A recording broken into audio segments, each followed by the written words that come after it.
Dean, SNMOL.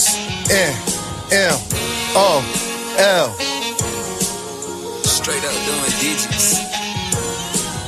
Know why they hatin' mad? They wish they was this. Had to cut them niggas off who I used to fuck with. Had to let some women go I once was in love with. But if you my day one, just know I'm who you stuck with. Niggas hate, they wish they was this. Give it my all, yeah, I love this. They say they trustworthy, don't trust it. Disgusted, kill for nothing. They begging judges, now you ain't tough, then you need love, then ask me why I keep a Glock. Fall back, sit and watch. My man's got killed by his mans. They friends sat and watch. Gotta get this cream, cause as you know, it rise to the top. If I let it rise, then it's gonna be two to your top. Everybody always on go. When do it stop? If I cock it back and let it go, then you would stop. You needed them, they ain't say nothing, and that says a lot. Don't compare me to these rappers, ain't no black man. My op is Dean. Know why they hatin' mad? They wish they was this. Had to cut them niggas off who I used to fuck with.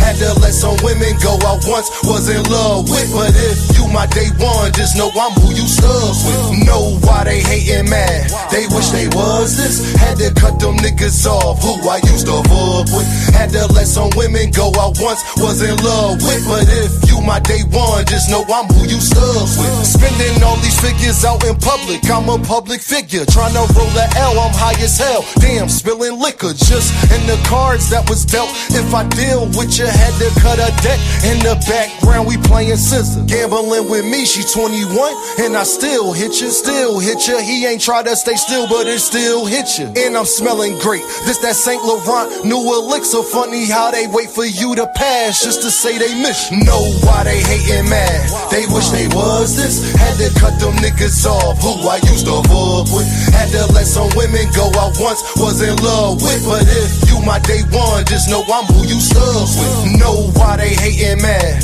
They wish they was this. Had to cut them niggas off who I used to fuck with. Had to let some women go I once was in love with. But if you my day one, just know I'm who you stuck with. Straight up doing digits.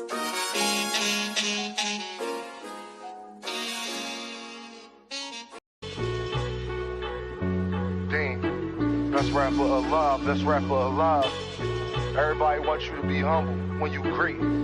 But I know what I am and I know what they ain't. It's Dean. Philly, Chester. You either gonna be a coward or live honorable. I say fuck judges, they dishonorable. When you a phenom, her head is phenomenal. This world cold, so I stay somewhere tropical. When you God's angel, shit get diabolical. Like saying I ain't one of the greatest, that's undeniable. Every beat I get on, you know I get maniacal. When you rely on them, they become unreliable. Damn, that's why jobs do 90 days. And my bars cold as an Alaskan cave. Soon as you tell Caucasians your ancestors slaves, that's when they give you praise in a higher wage. It's all a diversion to not see your worth. You keep coming in last, cause there's things that you ain't noticed first. I'm like the rent, no matter what, I'ma be the first. The devil real, I seen a junkie still ate granny purse. But God real, next day he had an overdose that made it worse. They give you presents, still your presents, gift and a curse. Most people only act godly in church. I stay grounded cause people that I love in the dirt. Got 3 daughters right now, I done gave life. Won't call you broke, I just say that you ain't saved right. Cause when you ain't fly, seem like everybody take flight. Your day ones, they a snitch on you the same night. Can't have leeches around, cause they backbite. They'll get you pinched faster than a crab fight. Cause when you get a grip, you realize y'all ain't that tight. Okay, I'm sorry, young nigga, hey, that's life. Your father might not be around, it's my job to teach you. Just in case he ain't here like alopecia. My name Deem, how you doing? And it's nice to meet you. If they can, they'll cut corners like a slice of pizza. All for the cheese, liars do shit you won't believe. That's why I feel the breeze, smoking blue cheese and Belize. I can't be fake here, so I gotta bob and weave. I learned the method, man, and I think that's all I need. Best rapper alive, best rapper alive. Best rapper alive, best rapper alive. Best rapper alive, best rapper alive. If I get a deal, please don't be surprised. Best rapper alive, best rapper alive. Best rapper alive, best rapper alive. Best rapper alive, best rapper alive. And I learned that the only limit is the sky.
Best rapper alive, best rapper alive.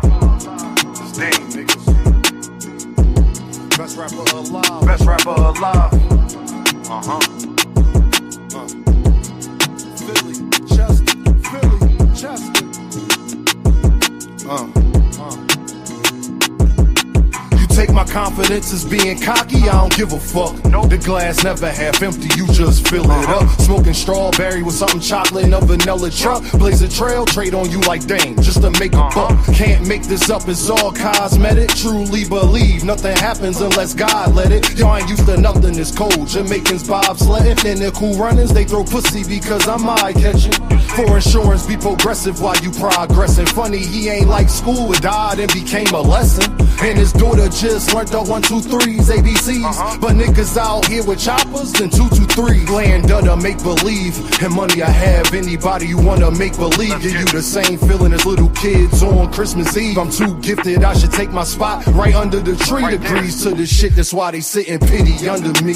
They wonder why they still stink. Don't tell me how to think. You seen Frank Lucas with the mink, try and be something that they not. TT at the bank, thinking that they really fucking with you was your first mistake. Relationships like tug of war, shit give and take. Could take her on no date, I'm getting money, had to make them wait. Milk conversation, stir it up, then want a handshake. That's the last straw. How can people be so damn fake? Why I came to give you something authentic, non-fiction. It's crazy how they bodies grew, but they minds didn't. Now no same niggas locked up with they mind prison. Defense conviction rate better than Steph free throw percentage. Every beat like the electric chair, murder you could witness. They got me feeling like Ali versus Sonny Liston. Then they get in jail and start bitching and wanna turn Christian. Deciding that they was important was your worst decision. That's bad news, the mechanic blaming the transmission. Funny how everybody break when you in transition. They want ball with you long as you assisting everybody on your team. Just don't become the Pistons. If you do, make sure that you the first pick. She tell me that she worth it, I really think she worthless. They claim a mistake, whole time it's on purpose. You thinking that you fucking with me, must be liquid courage, you heard? You take my confidence as being cocky, I don't give a fuck. The glass never half empty, you just fill it up.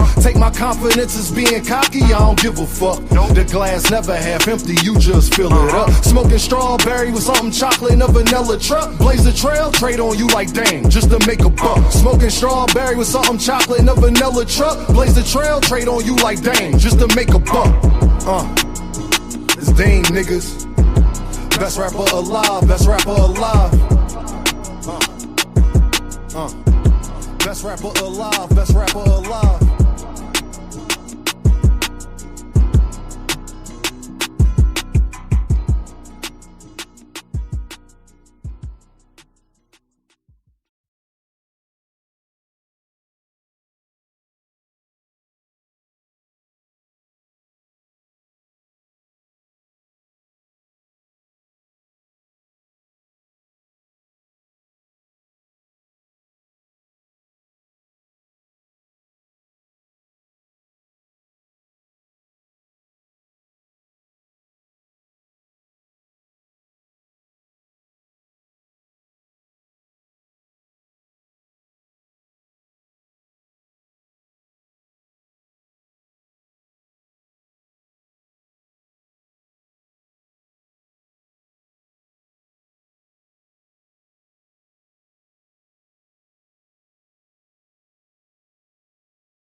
What's the deal, people?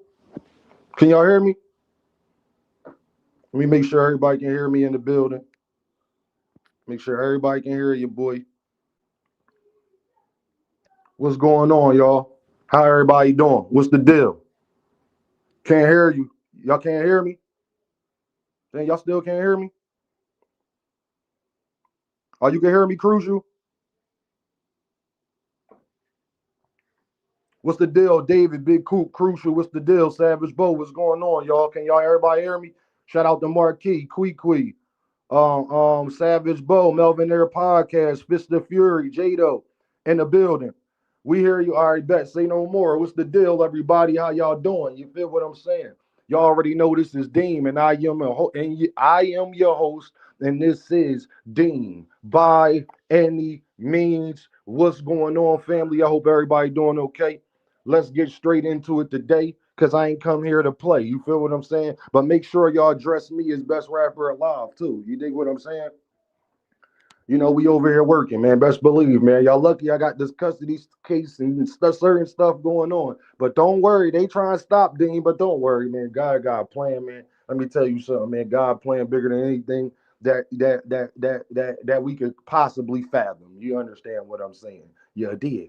Um, just know I got stuff coming for y'all on the way, man. I'm working, man. I'm really working, man. So, um, you know, maybe I might give y'all a little sneak peek or whatever, but let's get into it today though. What's the deal? What's going on, Danetta? How you doing, baby girl? What is the deal? Um, Boxing right now is in a place of gaslighting.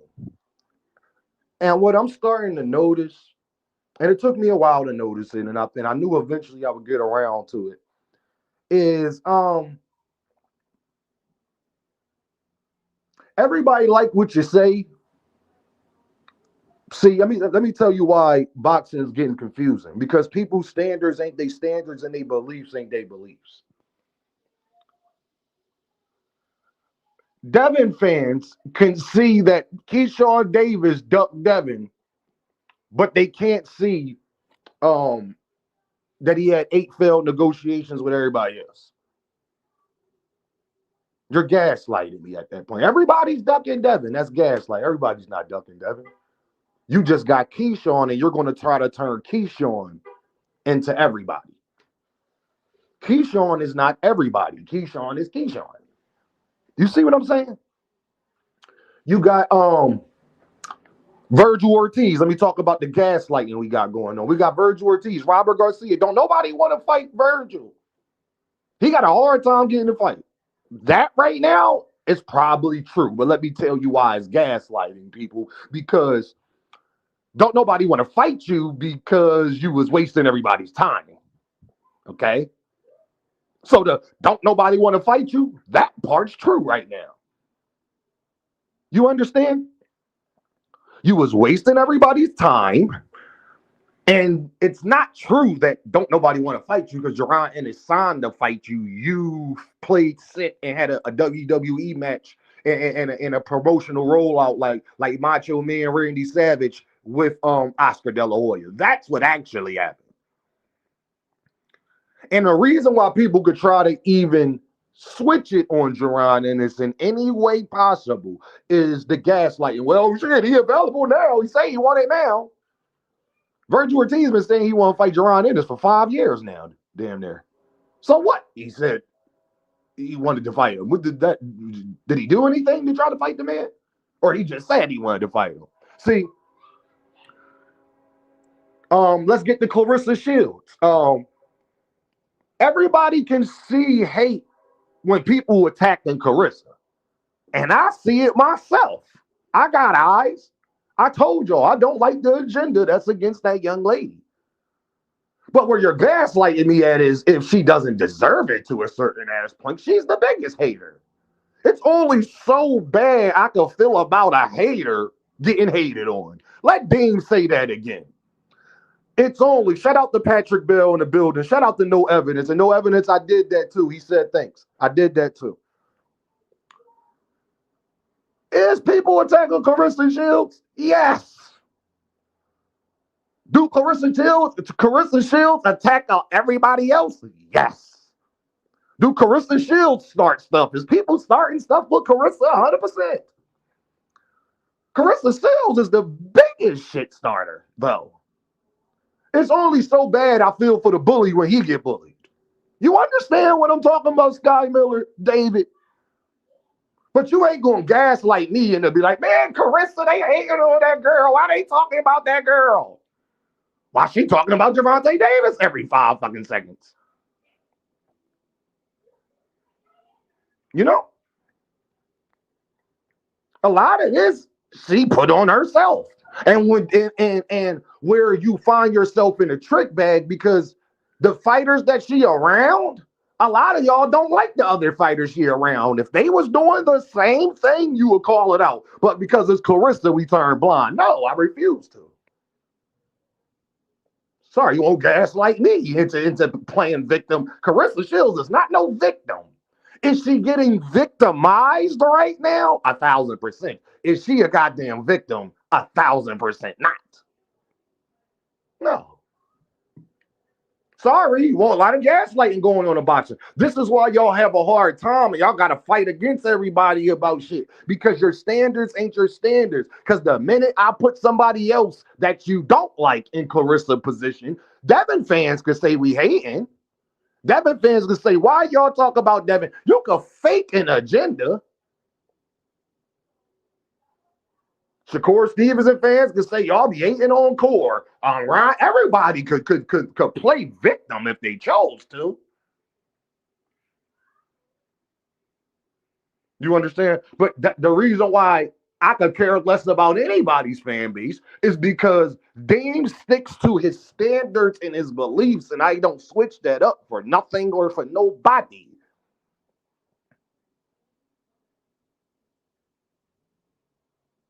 That's just me personally, y'all. I mean, you can do whatever you want to do. Make sure y'all hit that like button, hit that super chat, and definitely hit that Cash App and PayPal. Make sure you hit that Cash App and PayPal. I told y'all what a brother got going on. We got lawyers and all types of stuff. Show your boys some love. I ain't doing this for my health. You dig what I'm saying? But it's been a lot of gaslighting going on in boxing. Keyshawn Davis trying to gaslight us right now, talking about he got a big announcement. Keyshawn, sir, if it's not Devin Haney or like Gervonta Davis or something, fam, I can be honest with you. It's Jack Catterall. I'm hearing you fighting Jack Catterall, but you about to gaslight me and to say that that's a big announcement. Where? Where is that a big announcement at? A big announcement for who? Jack Catterall? 100%. See, that's the gaslighting part. With Keyshawn wasn't always wrong about that. But it's just for Jack Catterall that's a big announcement, not Keyshawn Davis. Do you understand? If you understand, type understand.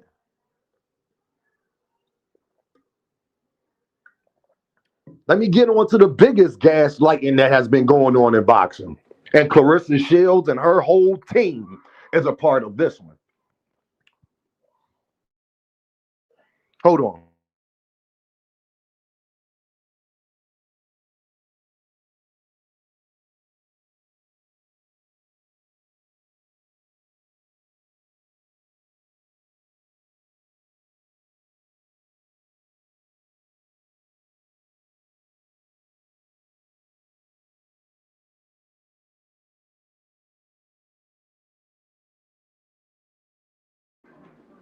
My fault, y'all.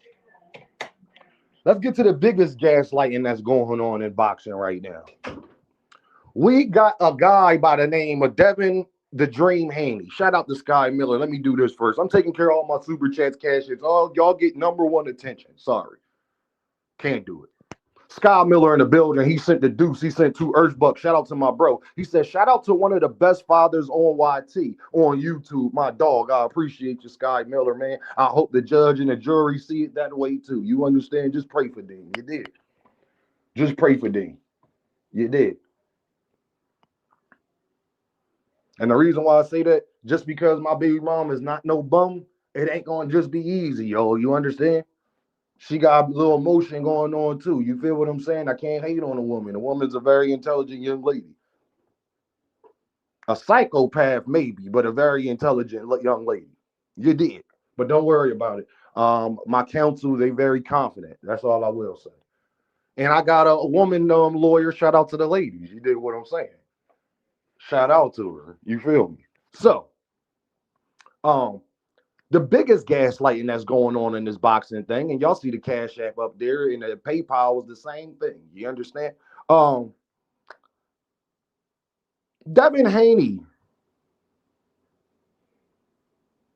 is not active right now, but let me tell you how Shakur, Carissa, Bud, Devin will fight anybody. Gervonta Davis is inactive, y'all. Why are y'all talking about an inactive fighter?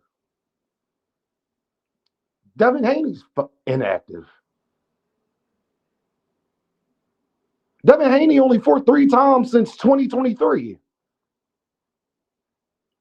Since he fought Ryan Garcia, he's only fought 3 times since 2023, fam. Is it 3? No, it's 2. Hold on. He fought, after Ryan, he fought Ramirez. Then he's fought 2 times in the last 3 years. You know who else fought 2 times in the last 3 years? Gervonta Davis. But is that narrative out on Devin Haney that he's an inactive fighter? I'm just asking. Hold on, y'all. Let me see if my math been right, huh? Scott Miller said I've been going through it too, bro. God don't stop. Scott Miller, we got a link. We gotta chop it up, bro. You know you can talk to me, my dog. You ain't gotta keep it to yourself, Wody. You dig what I'm saying? You going through it, man. Holla at a player, man. I might have some advice. You know, I might have been through it. We might be able to connect and try to figure that situation out. Scott Miller, you already know. You can just reach out to me, gang. Period. You feel me? You need to talk anything, you already know. Devin Haney fought Brian Norman Jr., am I correct, right, y'all? And he fought Ramirez.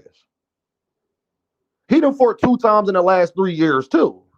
But why that narrative not out? Why Clarissa Shields not saying that about Devin? Why she's saying the complete opposite about Devin? They saying Devin to fight anybody. He fought 2 times in the last 3 years, but y'all don't call him an inactive fighter. Do you understand him and Gervonta Davis been out basically the same amount of time in the last 3 years?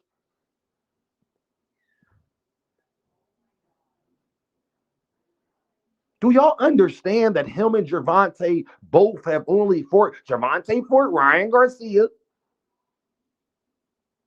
I mean, he fought Frank Martin and goddamn Lamont Roach. Huh? Why is that narrative not out about Devin? Y'all forgot he lost to Ryan. He took a year off. He didn't fight Ramirez right away. He took 15, 16 months off too. Fort Ramirez got right back in the ring with Brian Norman Jr. and then been going for another 9-10 months. And it's looking like he's not going to have a fight this year either. So why is the narrative not pushed on Devin that he need to come back to the sport? Because if he was the face of boxing, people would be saying the same thing, dog. But you know what that is from frequent flyers and the champ size and the LDBCs and all of those guys that is called gaslighting, fam. Gervonta Davis and Devin Haney have fought the same amount of times in the last 2 to 3 years. Just facts, gang. But that narrative is not on Devin Haney that he's an inactive fighter. He about to be a whole year off the ring too. November is around the corner.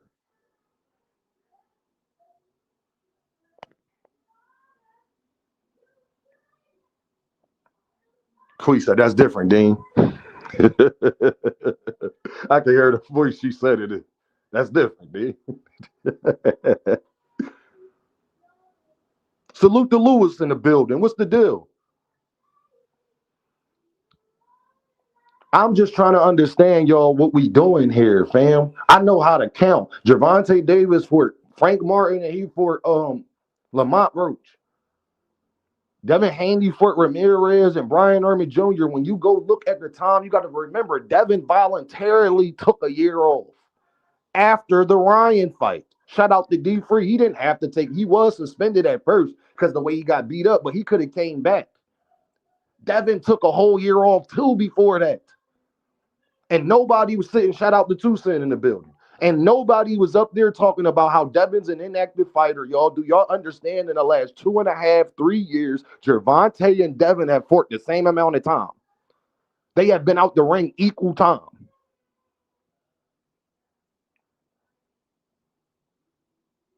No more sleepwalking in the building, dog.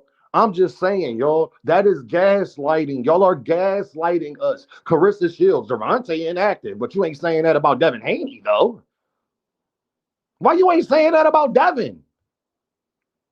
You know who else about to be inactive for a while, too, and it's going to come way faster than you thought? Shakur Stevenson ain't fought since January, fam.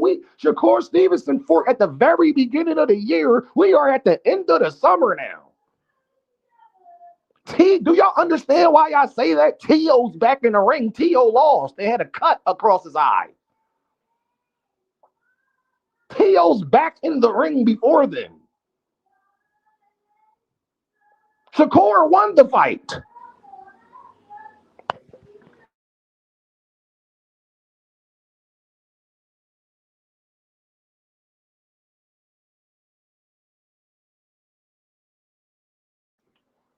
Do y'all understand me? Who's Shakur about to fight?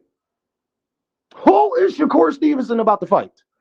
Clarissa Shields got so much to say about Gervonta. Who is Shakur about to fight? He hasn't fought since January either.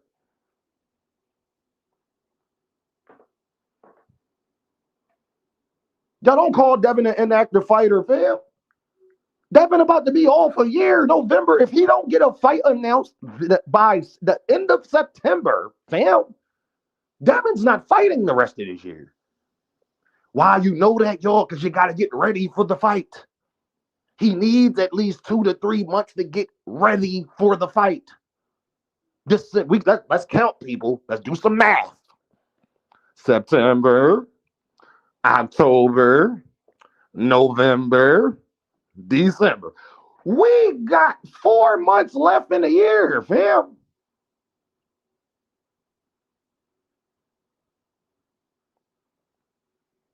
We have 4 months left in the year, and Shakur for at the very beginning of this year, fam. And then now you got content creators, and then shout out to Showbiz, shout out to Two Stone Superstar. Y'all let them take my whole swag and flow. Now Two Tone calling Gervonta the face of boxing, and we need Tank back. And that since he's been gone, y'all ain't done nothing. Where did he get that from? Where did Two Stone Superstar was one of Gervonta's bigger haters? Where did he get that narrative from? And he's admitted that he listens to my content, so he can't even say that he don't know who I am, or he's admitted to me personally he listens. Where'd they get that from? Showbiz get blocked by Shakur, and now he want to start telling the truth about Shakur, sounding just like me. Where you get that from? Yo, Dean, you gotta tell him bring on his platform. That's a good duo. Nah, I think we would be. I think it'd be very hilarious. It's just my point. I would want him to just admit, where did you hear that from first, fam? I agree with him. I agree with Two Tone Superstar. We do need Gervonta Davis back. He is the face of boxing, and the rest of the boxers haven't done nothing since he's been away. I said that first. But people will literally walk around as if that's theirs. I ain't even mad at you saying it. When you try to make it as if this is something you're saying, nah, fam.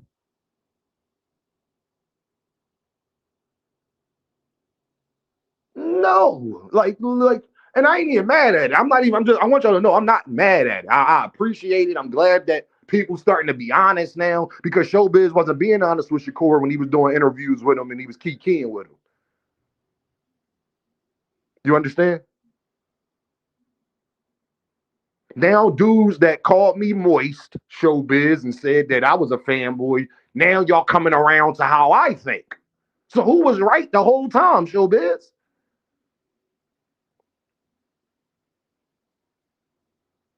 Gervonta ain't never blocked you. At least Gervonta's been honest with you that he don't mess with you. Shakur was fake cool with you and then blocked you, just like me. And we both supported Shakur. I can say that, Showbiz. You have supported Shakur. Same as me. Still got you blocked, though. I told y'all how homeboy is. Right?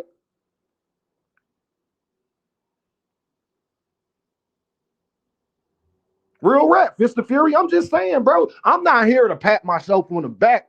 I'm here for y'all to put it in your head because you know I'm telling the truth. Am I lying? Who the first person you heard ever say that since Tank been away, they haven't done nothing. Why ain't they gonna fight each other? Matter of fact, remember y'all, I guaranteed you that this would happen. That's the difference. See, everybody else tell y'all what they feel and their opinions and shit. No, I give y'all definitive things. I'm telling you this gonna happen. I'm guaranteeing it.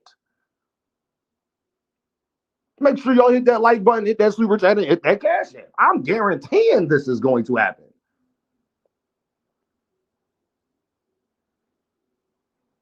Boxing needs Gervonta now more than ever. Do you know some boxing events you can't even bet on? Do you know what the odds is in boxing events? People don't even like betting on boxing no more, bro. It's a dead sport. It's not a dead sport to me and you, but boxing is a dead sport, fam. Why? Because the competition ain't high enough. And even though it is great competition, because of the fact that they don't fight each other all the time, it makes it makes the matches so predictable. Do you understand? But people who's not even worth them spending their money on. They'd rather go bet on the Celtics or the Patriots or something.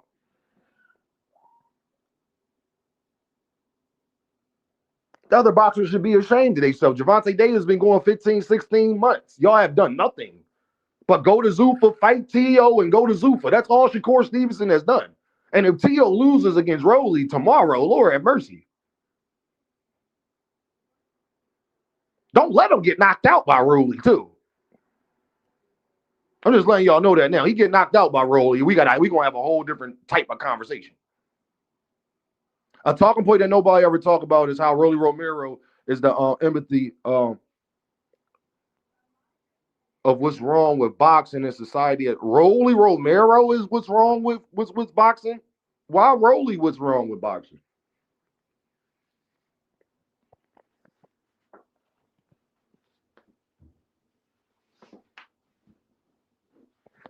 I think Rolly good for boxing. I don't know why. Why would you say Rolly's bad for boxing? I think Rolly's great for boxing. Actually, he has a great personality. He be popping it. He don't be frauding too much. He be frauding a little bit, but he don't be frauding too much. Rolly knows how to sell it. He knows how to do his PR thing, and I rock with Rolly because of that. Yeah, I don't know what I don't know. Rolly ain't really done nothing. Like I don't know.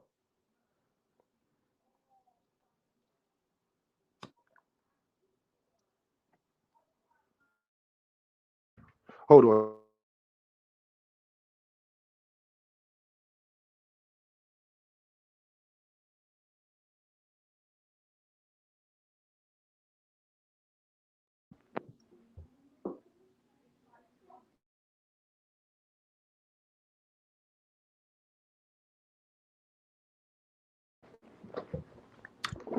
Yeah, Rolly Romero. I think he's gonna fare very well against T.O. I think that's gonna be a great fight.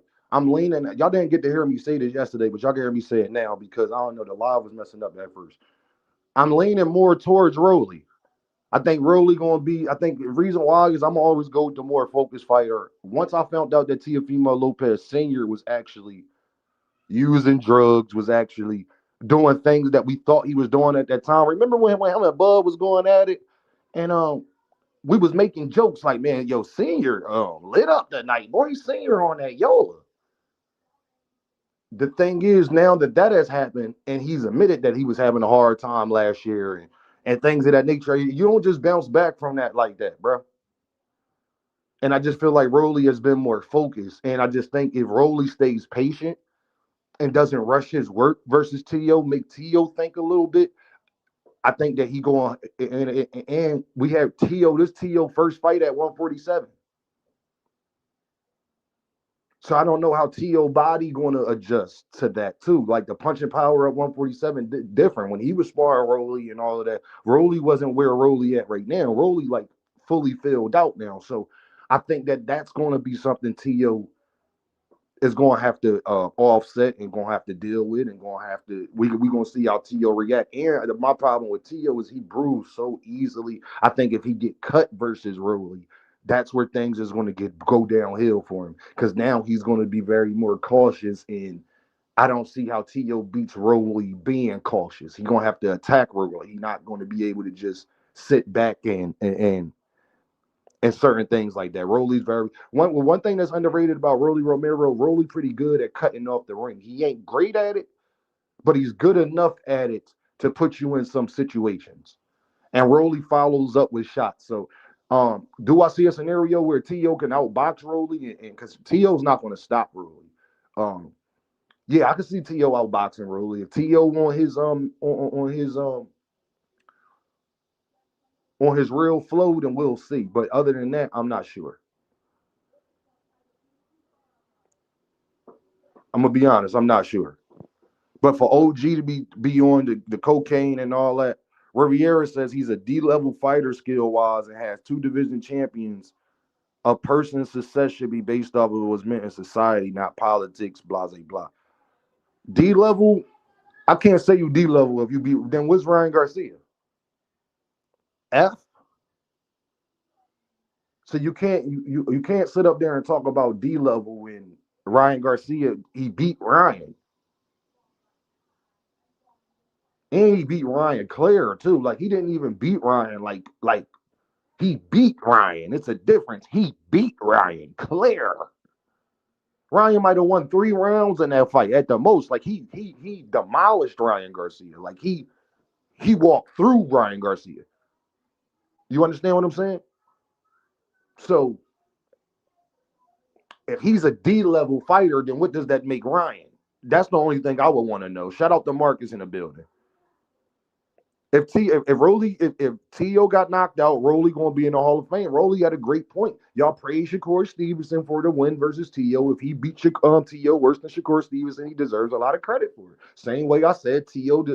Shakur still deserved a lot of credit for beating T.O. as well. See, I'm not fake, bro. My standards is my standards. My beliefs is my beliefs. Make sure y'all hit that like button. Make sure y'all hit that super chat. Make sure y'all hit that cash app. Let me check that cash app.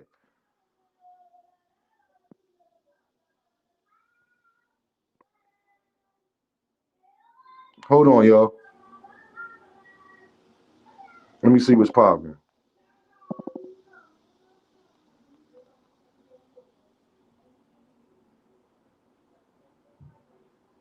Yeah, somebody. Shout out to my dog D1, man. He said needed this live to pass the time. Shout out to D1. He sent 2 Earth bucks in the cash app. Shout out to my dog. Shout out to my dog, man. So, like I said, y'all, we have been gaslit to believe that this thing that, like I said, Devin Haney, that narrative on him is not that he's inactive. Truth of the matter is, y'all, in the last 2 to 2.5 to 3 years, Gervonta and Devin Haney have fought the same amount of time. They have been fighting at different time periods. But if you look back at the last 3 years since 2023, they have fought the same amount of times. You understand? But nobody was saying that Devin's an inactive fighter. Do you understand? Devin about to be out of the ring for a year. We got September, October. We only got 2 more months before it's a year. We only got 2 more months before it is a year of them being out the ring.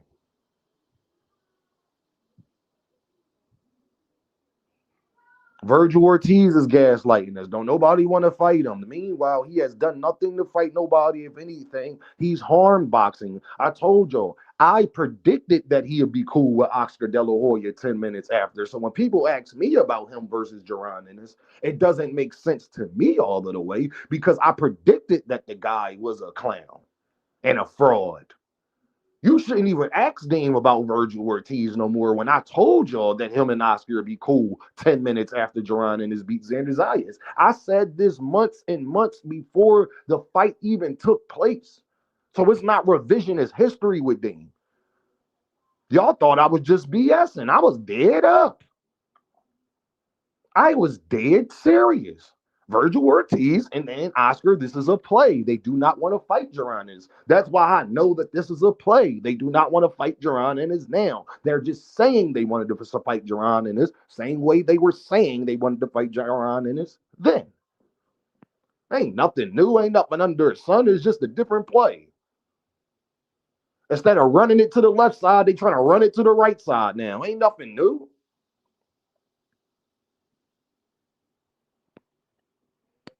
We got to stop this, bro, in boxing, dog. And then, let me say this too, man. I don't care about Claressa Shields stuff, man. Don't at me in your videos, bro. Y'all don't even come past my channel. I don't understand then atting me in a video and you don't even rock with me, bro. I wouldn't know what you're doing, why you're doing it for. What do you want me to see it for? I'm not going to watch it. I don't even like Claressa Shields. Why do you think I care about, I don't care. I don't care what she got paid.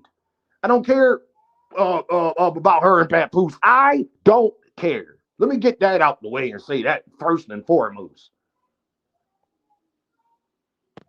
Like, people really narcissistic and insane. I don't care, fam. Okay, do that over there, dog. I don't. You telling me for? You don't fuck with me. The fuck?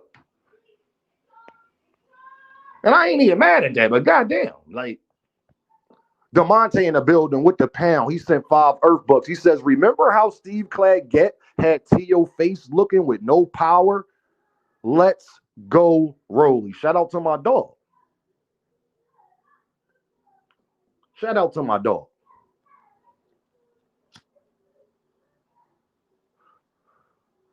Make sure y'all get those likes up, man. Hit that like button, hit that super chat, hit that cash app, man. Holla at your boy. Yeah, I don't care about that girl personal life, dog. I'm a man, bro. What I care about a woman personal life for? I ain't messing with her. I don't care. She ain't my Stilo. And she ain't gotta be. As long as she Papoose Stilo and they got that going on, that's all that matters, fam. I could care less about what that young lady doing in her personal life, dog. I'm being all the way honest. Like, I don't care what nobody doing in their personal life.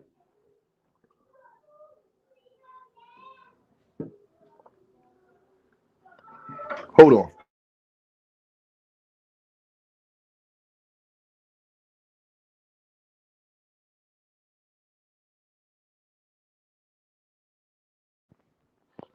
All boxing is about gaslighting, man. Like I said, y'all, stick to your beliefs, man. Stick to what you stand on boxing, man. But all this picking and choosing, depending on the fighter, we can only see ducks when our favorite fighter get ducked, but we can't see a duck if they ducking everybody else. I'm not doing that.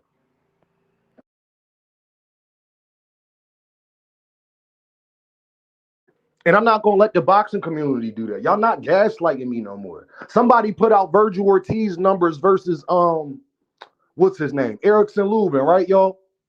They was terrible in his hometown, but people are going to keep telling you that Virgil Ortiz is a star and him and Boots is the fight everybody wants to see. Are you telling me he's a star or is he a star? Or are you trying to make me believe he's a star? Because his last couple fights in the attendance and the revenue hasn't shown nothing star about it. That's another gaslighting that Virgil Ortiz is this name in boxing. No, y'all in Texas. Shout out to my Texas brethren. But it's y'all that talk about this nigga. Don't nobody else care about Virgil Ortiz, dog. Y'all don't even care about Virgil Ortiz like that because at the Dickies Arena, he was not selling out. That is another form of gaslighting. Don't tell me he a star. I need to see he a star. D1 in the building. He said, I love when they piss Deem off because the live be fire. You already know every time. But I'm trying to have a little more decorum. Shot the Nitro in the building. My dog, he sent 2 Earth bucks. He says, T.O. winning, Rolly gonna be in the ring confused. He might be. He might be. I'm just telling you. Hold on. D1 said, let me check that cash app. Let me check that cash app then. That's what I'm going to do. Let me check that cash app real quick. Because we got to get some more straightening going on around here, dog. My fault. My fault. Shout out to my dog D1 in the building. He said, lawyer fees and prayers. He sent the 3-piece. My dog. He sent the 3 Earth bucks in the cash app. Shout out to my dog. Much, much, much appreciated, people. Y'all already know that, man. Yeah, like I said, somebody just put up Virgil Ortiz numbers at the Dickie Arena. Texas don't even care about you like that, dog. Stop telling me somebody something until they prove it, man. You understand me? As far as I'm concerned, he ain't a bigger name than Fundora and a bunch of people. He gotta earn this shit, man. We ain't just giving nothing away no more, dog. It's earned, man. It's proven. Thank you, D1. I appreciate that, bro. Like it's proven, my dog. You gotta prove it, fam. And Virgil Ortiz, don't nobody say he an inactive fighter. Why y'all not pushing that narrative on him? But Gervonta get that narrative pushed on him every single time. Bud took a year off for 8 years in the row, and nobody said he was an inactive fighter.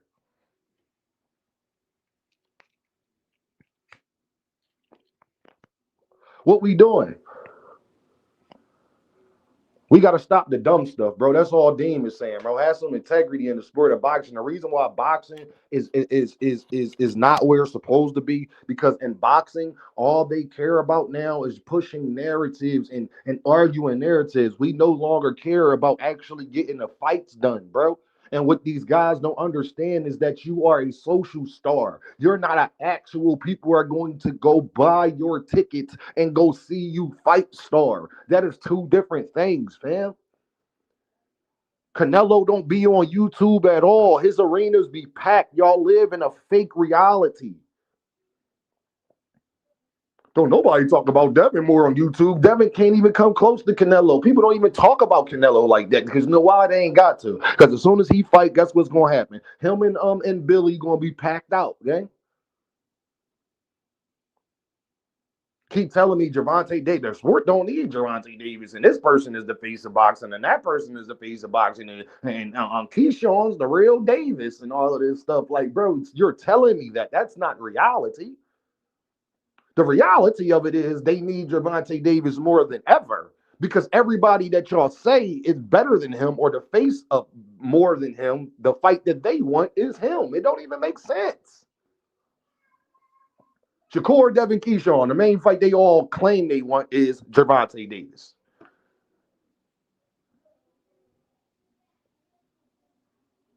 Certain things just don't make sense, bro. It is what it is. It ain't what it ain't, fam. Y'all let people sit up there and take my whole flow, bro. Now Gervonta Davis is the culture and he's so missed in the sport of boxing. When y'all came up and realized that? I'm glad that y'all starting to realize it, but damn, what do you like it took you this long to realize that at least? Because people used to you want things to be how you want it. The reason why y'all can't mess with me with boxing talk, because I accept things for how they are.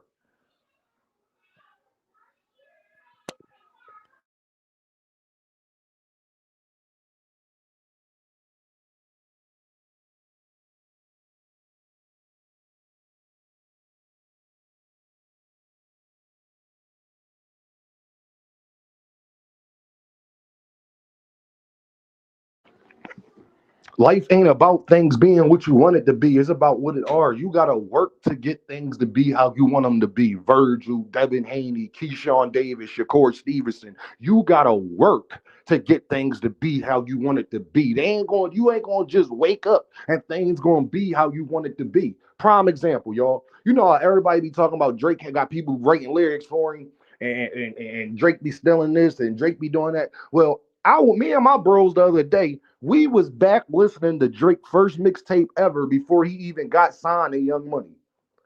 Drake rapped the same way then that he do now. Is it more advanced? Yes, we in 2026. Drake came out in 09, 08. This mixtape, I was in the 11th grade. And my baby mom, who wasn't my baby mom at the time, but she was my girl, she put me on to her because she liked the Nicki Minaj. She was like, "You ever heard of Drake?" I'm like, "Nah, who Drake?" She was like, "The boyfriend of the Degrassi show." I said, "Who, Wheelchair Jimmy?" She was like, "Yeah." I said, "Never. He rap?" She was like, "Yeah, babe, he rap." I was like, "Let me hear him." Drake music, he has some best I ever had. He made that before he got signed. One of his biggest songs ever, "Baby, You My Everything, You All I Ever Wanted, We Could Do." He made that before he even was with Lil Wayne and them. Y'all don't know that because they put it on the album, obviously, because it was a hit song. But his biggest song on his first album, or one or two of them, he already wrote that before he even got signed. But if you listen to people long enough, they'll tell you Drake ain't been rapping good. That's not true, bro. That's gaslighting. I ain't saying he don't got people helping him with raps and all of that. I ain't talking about that part. Everybody in the industry does. That's why that's another form of gaslighting. Everybody in the industry does. Jay-Z didn't write "Give Me That Funky" the Big Pimpin' Hook. Jay-Z ain't write that. There's things y'all don't know, fam. Like everybody got that. That's what they not gonna tell you though. You think Daylight and people like that, that's with TDE, you think they don't help Kendrick at all with anything he does? Stop it, bro. I got beachfront property in Idaho to sell you, family. I got beachfront property in Idaho to sell you, dog. Just be honest with you. Young Jeezy didn't even know how to rap, y'all. He just was very good at the ad libs. You know how many people helped Young Jeezy on some of them first couple albums? Not saying Young Jeezy can't rap, but Young Jeezy, like, bro. But again, that's a form of gaslighting. People don't understand that everybody, when you're at that level, gets help writing. Every hook that a rapper you heard from a rapper, some rappers take songs from other rappers. And what's his name? Young Berg. He the hit maker now. He is a producer. Young Berg said he don't even like Dylan. Like Young Berg gives you songs, and he gets the rapper to do it. Young Berg don't even like working with rappers where they create their own shit. He said he has done it. He's willing to do it, but that's why his name is Hitmaker. He comes to artists with songs.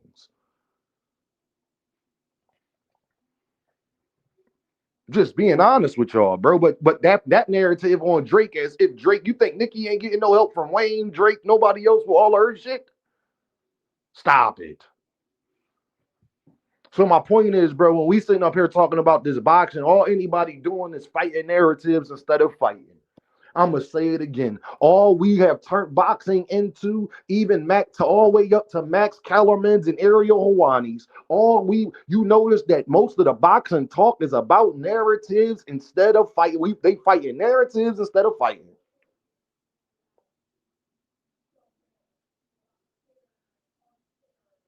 I'm just being honest. I'm just being honest, y'all. And I just want y'all to understand what we're dealing with. They only want to talk about fighting, narratives, and not actual fights.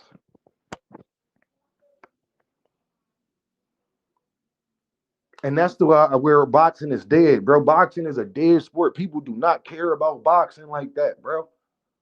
Not as much as us who talk about it every day think that people do, because it be 200-300 people in the building and shit. No, that's the content creators that have curated a certain brand have earned that spot. But boxing has become a niche sport. It wasn't always a niche sport. Boxing used to be the number one sport in America. When Muhammad Ali was a boxer, boxer was number one. You understand what I'm saying? Boxing was number one for a long time too.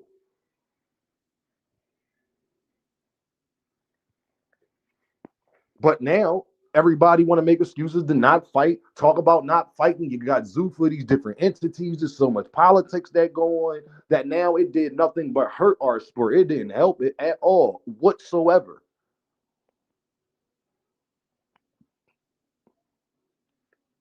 And it's unfortunate, dog. It's unfortunate. We have been gaslit all the way around the board. Virgil Ortiz been known he was going to go to 160. See, these is the games I'm talking about. People playing. They are going to say that they trying to fight and that they want Duran and Fundora, but he didn't put in the petition. He was signed to fight Duran in this, and then he faked the beef. Came out of that as I predicted it, and now you're going to 160 as we predicted, bro. That was the plan the whole time. The plan the whole time was to talk about Boots, use Boots' name, the Boots your name, and then go to 160. And then what they're going to do now is try to get a belt there and then tell Boots and them, see, look, we got a belt. Y'all got to come fight us. And try to build leverage that way, bro. I see the play. And if you don't see the play, fam, you either dumb, blind, stupid, or retarded. I'm sorry, fam. You don't see the play Virgil and Robert and them was trying to play. You don't see the play. The play is to use Jerron in his name, let Jerron Ennis become undisputed, go to 160, try to win a belt there, and then act like you the A side then too. Mark my words. Mark my words. Why do you think Virgil keeps saying, I want anybody at 160 that got a belt? Because 160 weak, and he know that he could probably win that.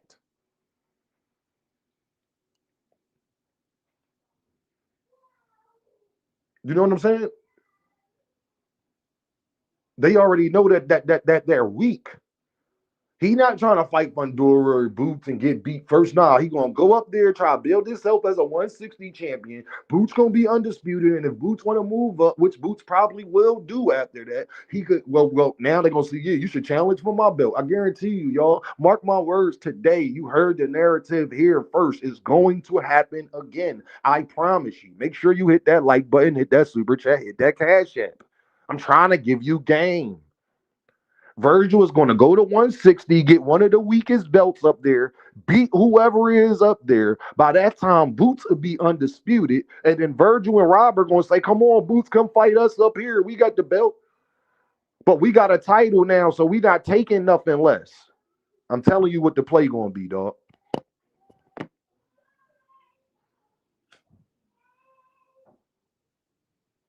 I'm telling y'all what the play is going to be. I am telling y'all what the play is going to be.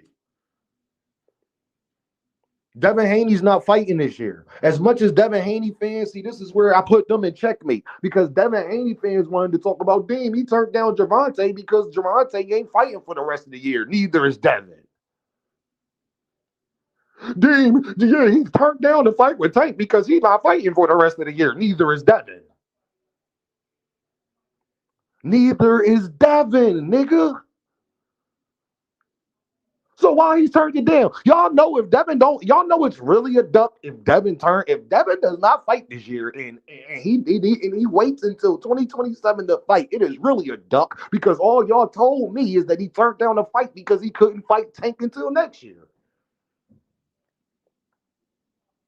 Then how could that possibly be true if both of them wasn't fighting until next year? God damn, Devin's the biggest duck of 2026. You duck Gervonta Davis or Canelo Alvarez, you automatically get biggest duck of the year. Bud Crawford, anybody like that. You duck Noah Inoue, you duck anybody at that type of level, Jerron Ennis, you earn duck of the year. I'm sorry, fam. Y'all want to talk about Keyshawn duck of the year. Keyshawn Davis is not duck of the year. Devin Haney is duck of the year, and we're going to prove that if he don't fight this year. Because all his fans kept saying is, Dean, he turned down the fight with Tank because Tank ain't fighting until next year. Well, neither the hell is Devin. So why would you turn down the fight? Y'all could have just pushed the date for next year like Dean was trying to tell him. But they try to talk to me as if fight dates is people don't sign fights in advance. Like people don't sign fights 6 months in advance.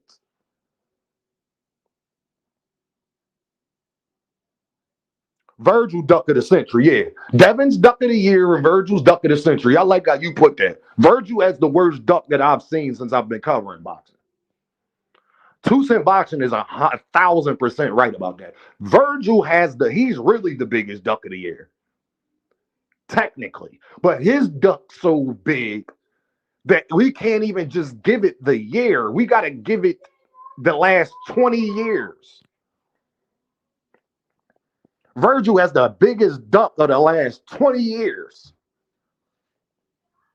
And it might be longer than that. I'm being gracious. It might be. If you could name another fighter that fake played sick, got into an argument in a fight with his promoter, was about to lose, did lose their network deal, had to get it back, had the network had to step in and say something to the fighter.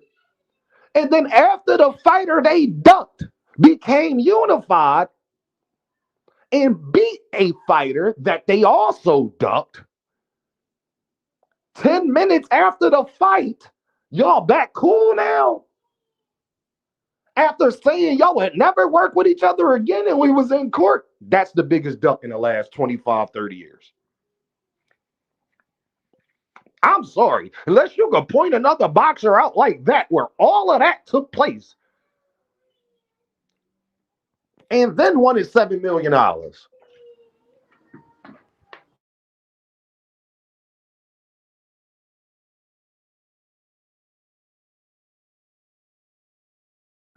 Give me a second.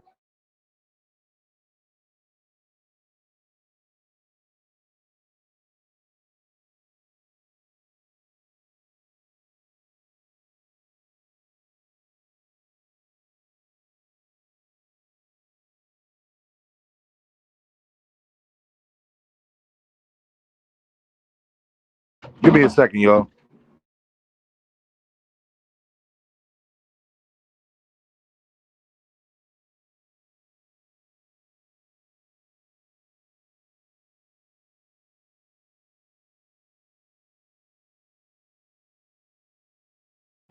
Yeah, Virgil Ortiz is the biggest duck of the century. I'm sorry.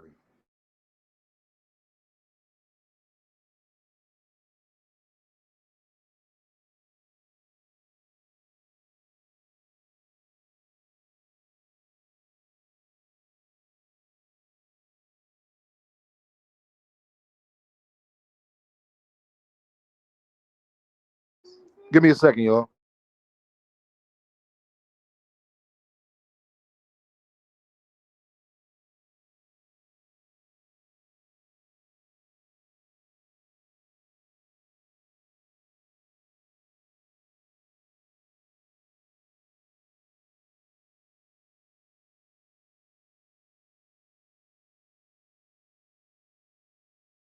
Yeah, we back. But Devin Haney is a bigger duck than Keyshawn Davis, and I'll debate anybody that.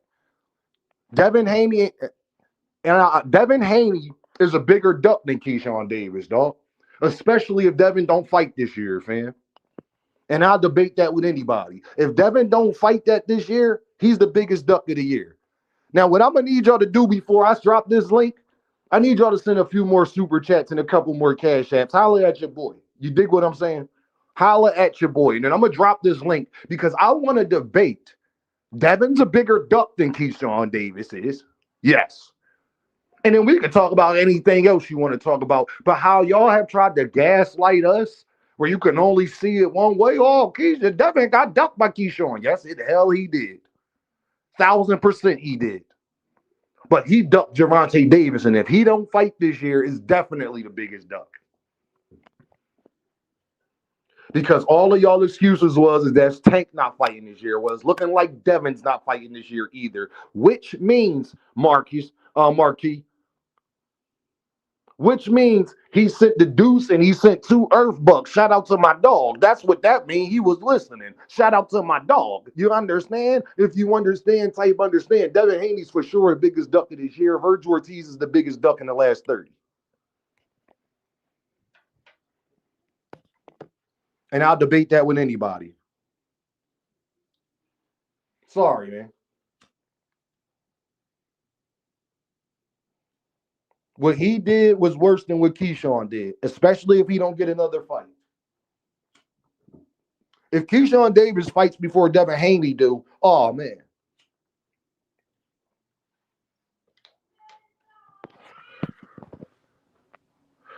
Bill just agreed. Oh, yeah, let's talk about something else, too.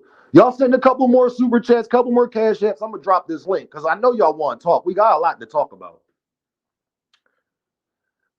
Did y'all see how Bill Haney got court fraud on a boxing voice about Jaron Ennis? A young man called, and shout out to my dog, No Cap. No Cap, I heard No Cap on the boxing voice. No Cap was going crazy. Side note, shout out to No Cap. No Cap called up to the boxing voice and was going crazy. I was like, that's my dog. I was proud, yo. You ever be proud of your brother? Like, I heard him randomly. You feel what I'm saying? Yo, I'm going through Twitter. And here go no cat. I was proud like a bro. I was like, that's my dog, dog. That's my guy. Shout out to Detroit. I said, get him, no cat. Get their ass. But Bill got so upset that he told one of the young men that was up there talking crazy to him about Jerron. And it's like, man, y'all don't want no smoke with Boots, man. Y'all just up there talking, dog. Y'all don't want no problems. He was like, well, all right, let's just leave it there then. Let's just leave it alone when it comes to Jerron. And that's what you should have been doing, Bill. Now Bill want to leave it alone when it comes to Boots because he getting called out. Shout out to Riviera Johnson in the building. Love the content, Dean. I just got to know why Rolly gets a pass from everybody. Don't worry, Riviera. We're going to talk about it in a second. Don't worry, gang. I'm going to give you that opportunity. I promise you I will. Ness got mad at Bill.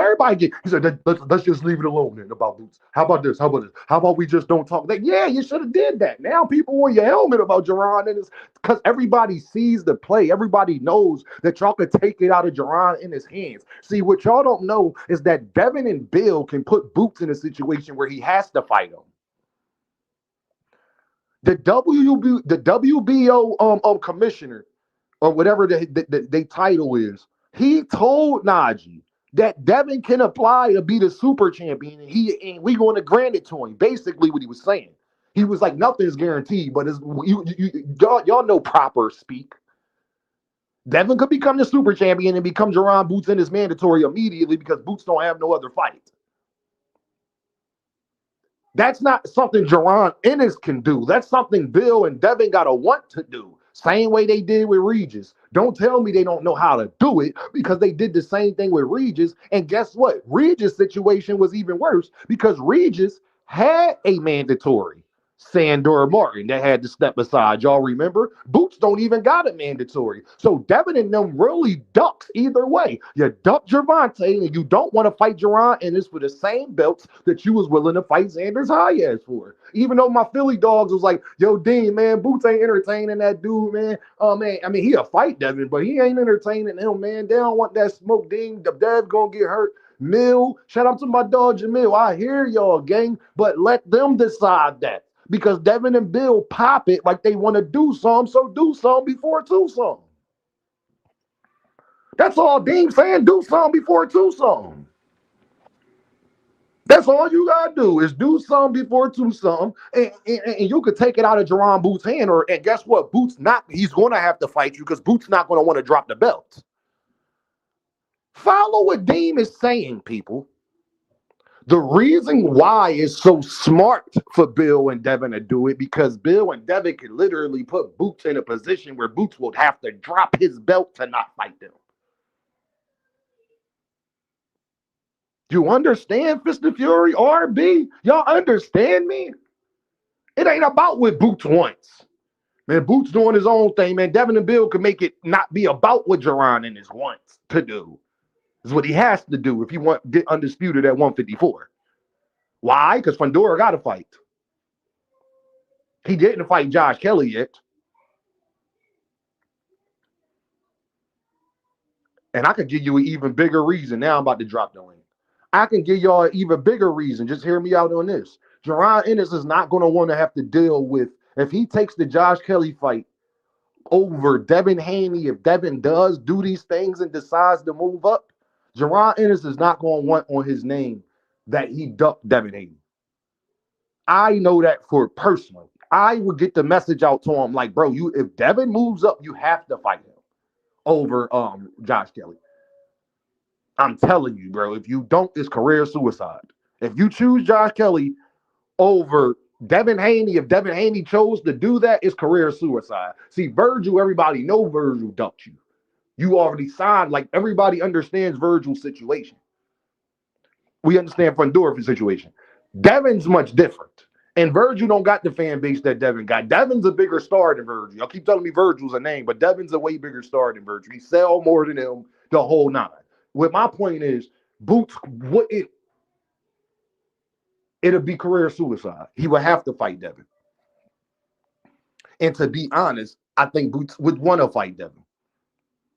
Shout out to Big Sko in the building. He says, salute, Dame. Hope all is well. Your Detroit brother is still here rocking with you. Shout out to the 313. Get your motherfucking hands up and follow me.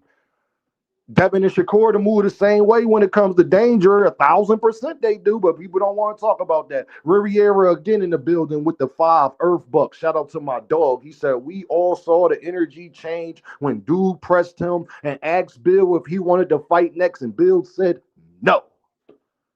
We already knew that answer. I'm about to drop the link. Y'all come holler at your boy, man. Y'all come chop it up with your boy, man. Don't act scary now. Get up here. Come chop it up with your boy. Let's have a good time. You understand what I'm saying, man? And let's make it happen, man.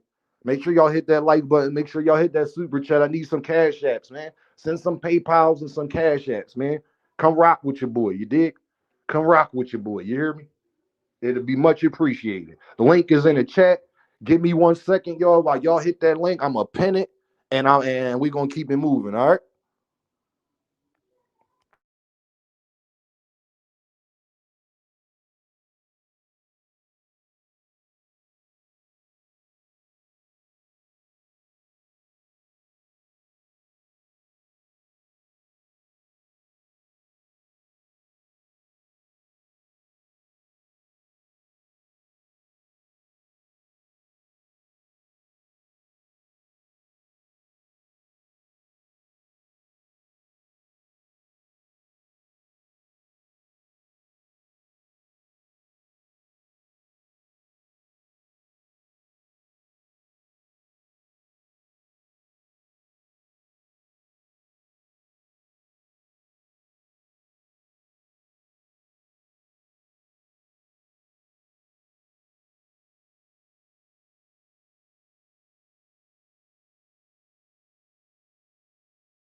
All right, I'm back, y'all. I'm back, man. Link in the chat. Y'all already know. Until then, we're gonna keep cooking. Listen here, man. James Toney said something that was so profound about Shakur, and I'm not even the do the just all right. Shout out Nick. I got you, Nick. My dog. All right, Nick. Here I go. I got you, my dog. Hold on.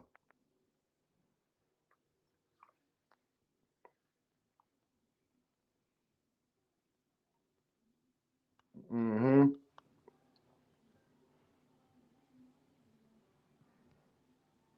Shout out to my dog Nick in the building. My guy. You already know it's appreciated, family. Nick just sent the 100. And he said with 2 Earth Bucks, he ain't say nothing. He just sent the 100 emoji. I appreciate you, Nick. You already know, man. Shakur Stevenson, don't you ever disrespect James Toney talking about you wouldn't have wanted to been in his era. What are you talking about? Then that means you did. That means you wouldn't have wanted to show that you was the best because you talking about not wanting to be in his era. His era was better than your era. Because y'all might even have had the same amount of talent in like the equal talent pool. But my dog, y'all weren't doing what they was doing back then, bro. You just wasn't. Him and Roy Fort in they prime. Roy Fort Bernard in they prime, dog. Oscar Fort Felix in they prime. Oscar Fort Shane Mosley in they prime. Homeboy. What are you talking about, dog? You know they was already superstars by the age of 30, Pop. What are you talking about? Oscar De La Hoya was a superstar by 24. Y'all had the only person that even reached that status, dog. Y'all like I hate to tell you, Shakur, you're not more popular than James Toney was then. I don't have you as a better fighter than James Toney. Like, who thinks Shakur Stevenson's better than James Toney? What Shakur Stevenson hasn't done more than James Toney in the sport of boxing. Y'all put Shakur over James Toney. James Toney might not even be top 20 ever. And James Toney is my guy. He might not even be top 20 best fighters ever. And Shakur, you're not over him. So what are you talking about? Who got Shakur over Felix Trinidad so far? Who got Shakur over Oscar De La Hoya? Who got Shakur over Roy Jones Jr. as far as career? Who got Shakur over Floyd Mayweather Jr.? you talking about? What are you talking about? I wouldn't have wanted to be in your era. You should have.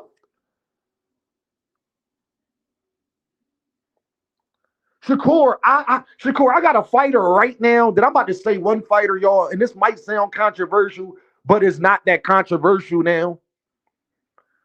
Shakur, I don't got you over Chad Dawson yet. I know y'all might think I'm tripping when I say Chad Dawson. Chad Dawson at his best. Shakur hasn't shown me that yet. Not that level of fighting. Y'all forgot how big of a star Chad Dawson was at one point in time, right? He lost to Andre Ward, and that changed his trajectory. But y'all forgot, though, right? Who got Shakur over Andre Ward? Like, ranked as a better fighter. When I say over them, I'm talking about where you say Shakur is a better fighter than that person. Who got Shakur over Manny Pacquiao?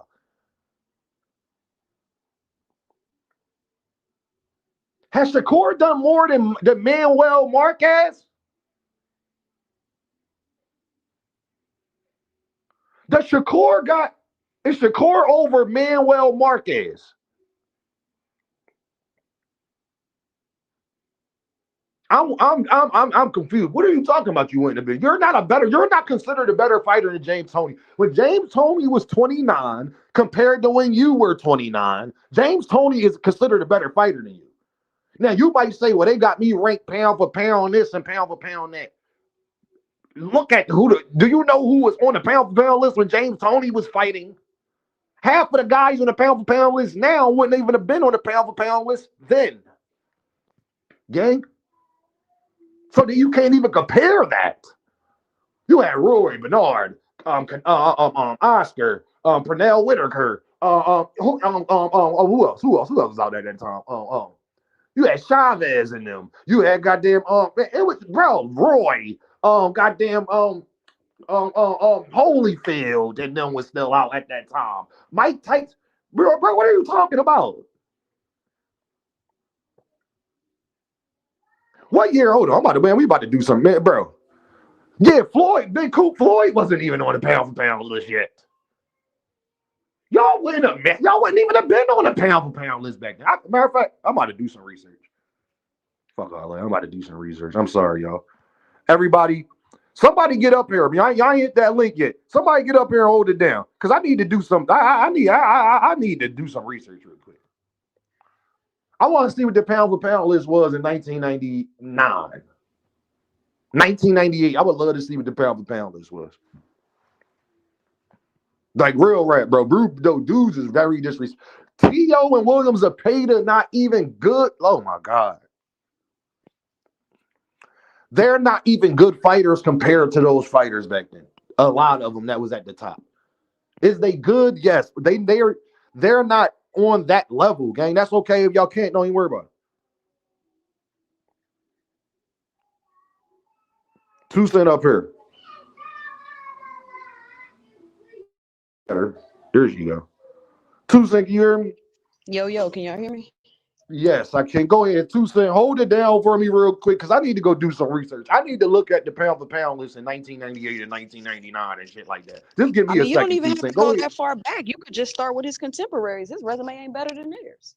I know 2 Cent, but I need for him to disrespect James Toney's whole era and say I wouldn't have wanted to be in y'all era, as if his era is even 2 Cent. Half of the pound for pound list today wouldn't even have been on the pound for pound list. I think your perception of it is wrong. It wasn't disrespect. He was saying he don't want to be in that era because he ain't like that. He wouldn't have survived in that era. So I respect him for saying that because I completely agree. 2 Cent, I don't think that's what he was talking about. Of course, I wouldn't. You shouldn't want to be in that era. Like what's the uproar about? I don't think that's what Shakur meant. He said he wouldn't want to be in that era. So I perceived it as, of course, you wouldn't want to be in that era because you're gonna get punched on, bro. All it's just shit that's not gonna work in that era. It's not gonna work. So I respect him for saying that and being honest about the situation. Finally. I feel you too, so I love how you twisted that. But I don't think that's what he meant by that. I do not think that's what he but that was a good one. That was He a didn't good say one. anything about fight. He didn't say he better than them. I would have beat them. He didn't say none of. He said I wouldn't want to. I wouldn't want to fight in that era, Dean. Yeah, that sounds like he's trying to say, yeah, I wouldn't have wanted to be in y'all era because I'm perfectly cool with the era we got, and I'm doing my thing here. Exactly. But how can you be cool? But you say it, but no. Then don't say nothing about the man era at all. What does era got to do with his opinion on your fighting? That's why he said he wouldn't want to fight in the era. So he wouldn't want, because when James Toney said it, he said because our era was better. So is he disputing that part? Because that's where James Toney was getting at. So if I say, Dean, I cook food in my house and my food tastes better than your food, and you say, I wouldn't want to eat your food at your house. What does that mean? You wouldn't want to come to my house and eat. Did that mean I don't like good food? In that era and fight. He didn't say anything. He didn't say, we better than that era. We more skillful. We like. He didn't dispute what James Toney said. He technically agreed. Like, yeah, nigga, I wouldn't want to fight in your era. Yeah, but I don't think he meant that he didn't, like, he wouldn't want to fight in the era. Where I think Shakur was talking about it. It was a 40 and slip. Yeah, he's not. He's saying, yeah, OG, whatever. I wouldn't even want to play in y'all era. Like how that basketball players talk about today's era compared to the 80s. Shit, that's all. Them fighters, the basketball players now wouldn't want to fight in the 80s because they'll be getting punched on. Can you imagine LeBron James fighting back in the day? They stronger. That's what I know. Could you imagine LeBron James and the Pistons? And you want to know why I know that's where Shakur was getting at? Because Shakur Stevenson said that Sugar Ray Robinson was trash. Sugar Ray Robinson would knock out. You see how he said Sugar Ray Robinson was trash? He ain't say nothing about James Toney. Because he don't know. He said Tyson Fury will beat Muhammad Ali. That's what I'm saying. He just be chatting. So that's how I know he's trying to be disrespectful to the era. Because I know what he done said previously. He said Sugar Ray Robinson was trash. Sugar Ray Robinson would have mauled you, Shakur. Do he not? Sugar Ray Robinson. You didn't like fighting Zapata, fam. All right. For anybody that have never watched Sugar Ray Robinson fight, he fight like William Zapata with more flash, footwork, and speed and power. You understand? And imagine, and then 2 Cent, you got to put Sugar Ray in modern era. So 2 Cent, his hands would have been even. He would have been put more together. You got to give him that benefit of the doubt, as talented as he was. So he would have been sharper. 2 Cent, the nutrition is better. You see what I'm saying? Mm-hmm. The training was harder. Sugar Ray Robinson would have mauled you in today's time. The testosterone was higher. Come on, bro. And he would have did it with a smile on his face, dog. Y'all literally fight completely opposite. I couldn't pick a two fighters 2 Cent that fight more opposite than Sugar Ray Robinson and Shakur Stevenson. He would have mauled you, fam. I don't even know if y'all know what the word mauled means.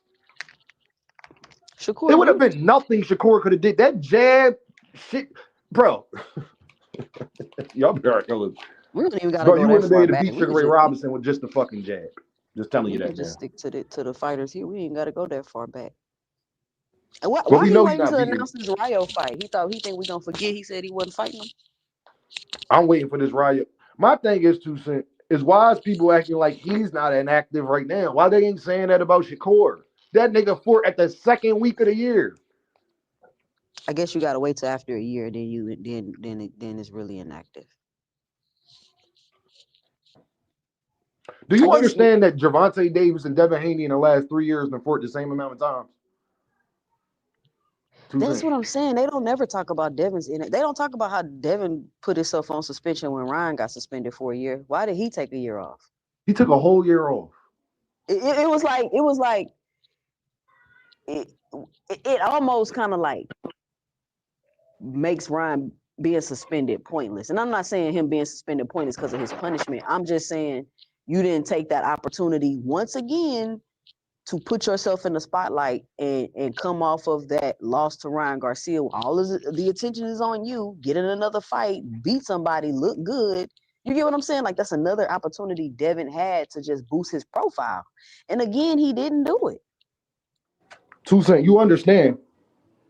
Tio back in the ring before Shakur, and he lost.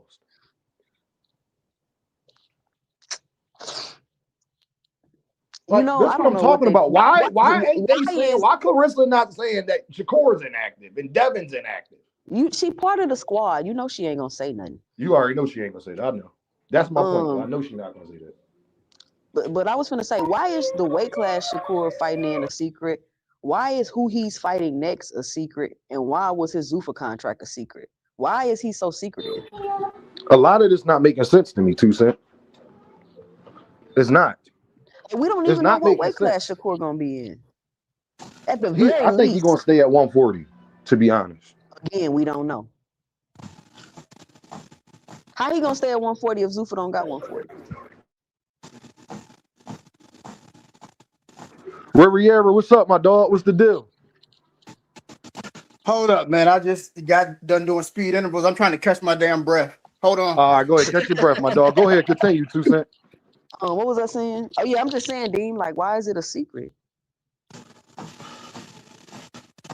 I don't know what's going on with Shakur, man. I really, really don't know what's going on with homeboy. I think him and Devin spiraling out of control right now. I think that a talking point I've been telling y'all, and the Two Tone stole it from me, but shout out to my dog. They have done nothing since Gervonta Davis has been Boy, gone. them some flip-flopping dudes, bro. I can't even lie. They some flip-flopping, dog. Like, this is the thing, right? It's one thing to change your mind, right? But how can you change your mind after just like he ain't relevant? Like, when did he become relevant again? He's done nothing different. So did he become relevant again because you see all these other fighters ain't finna do nothing? Is that why he's relevant again? Because when we was telling y'all he's still the face of boxing and everything he posts go viral, y'all was acting like that wasn't a condition. Like that didn't mean anything. So I'm really over those. I'm really over content creators. Like I really don't pay them no mind.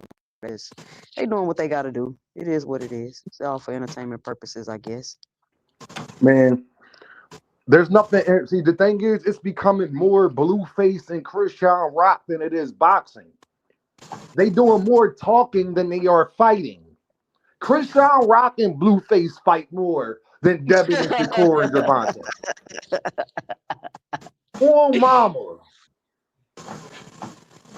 So it's just like, for me, for Tio to be back in the ring before Shakur, after Shakur had big fights on the table, he could have been fighting Shacky Foster. Do you think Tio should be back in the ring? What's your 2 cents about that? No, all he did was get jabbed. Yes. I'm talking about him mentally. Oh, mentally, well, I don't think he's that. If we waiting for Tio mental to be right, then you might as well retire. That's what I've been saying too, Dave. I feel like Tio, that's how he moves the best in chaos. His whole life been chaotic. I mean, you look at the dynamic between him and his father. That's true. Bro, he been dealing with that shit forever.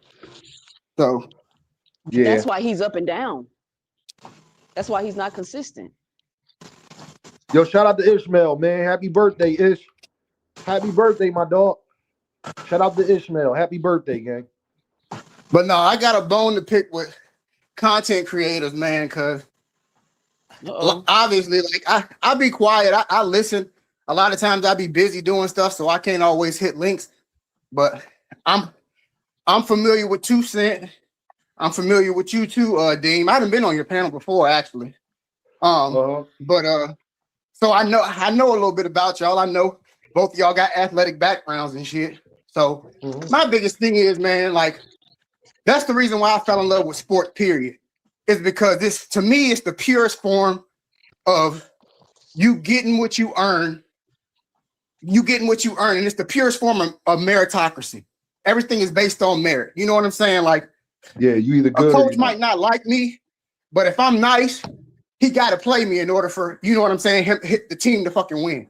It ain't based on politics and none of that bullshit. And I just feel like not all the way. No, I mean, obviously, you know, you can have politics going wrong. You can have politics, but like I said, it's the purest form. Politics is going to exist in everything. You know what I'm saying? Like you can't. We're human beings, so we can't rid the world of politics. But I feel like sports is the most purest form of things being based on merit. You know what I'm saying?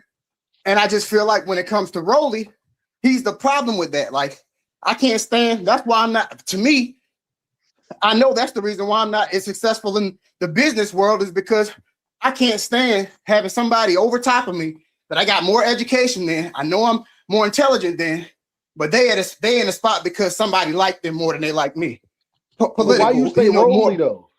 I can't, because it's the same thing, bro. Like I made that analogy because Rolly is the same thing. Rolly got signed by Floyd.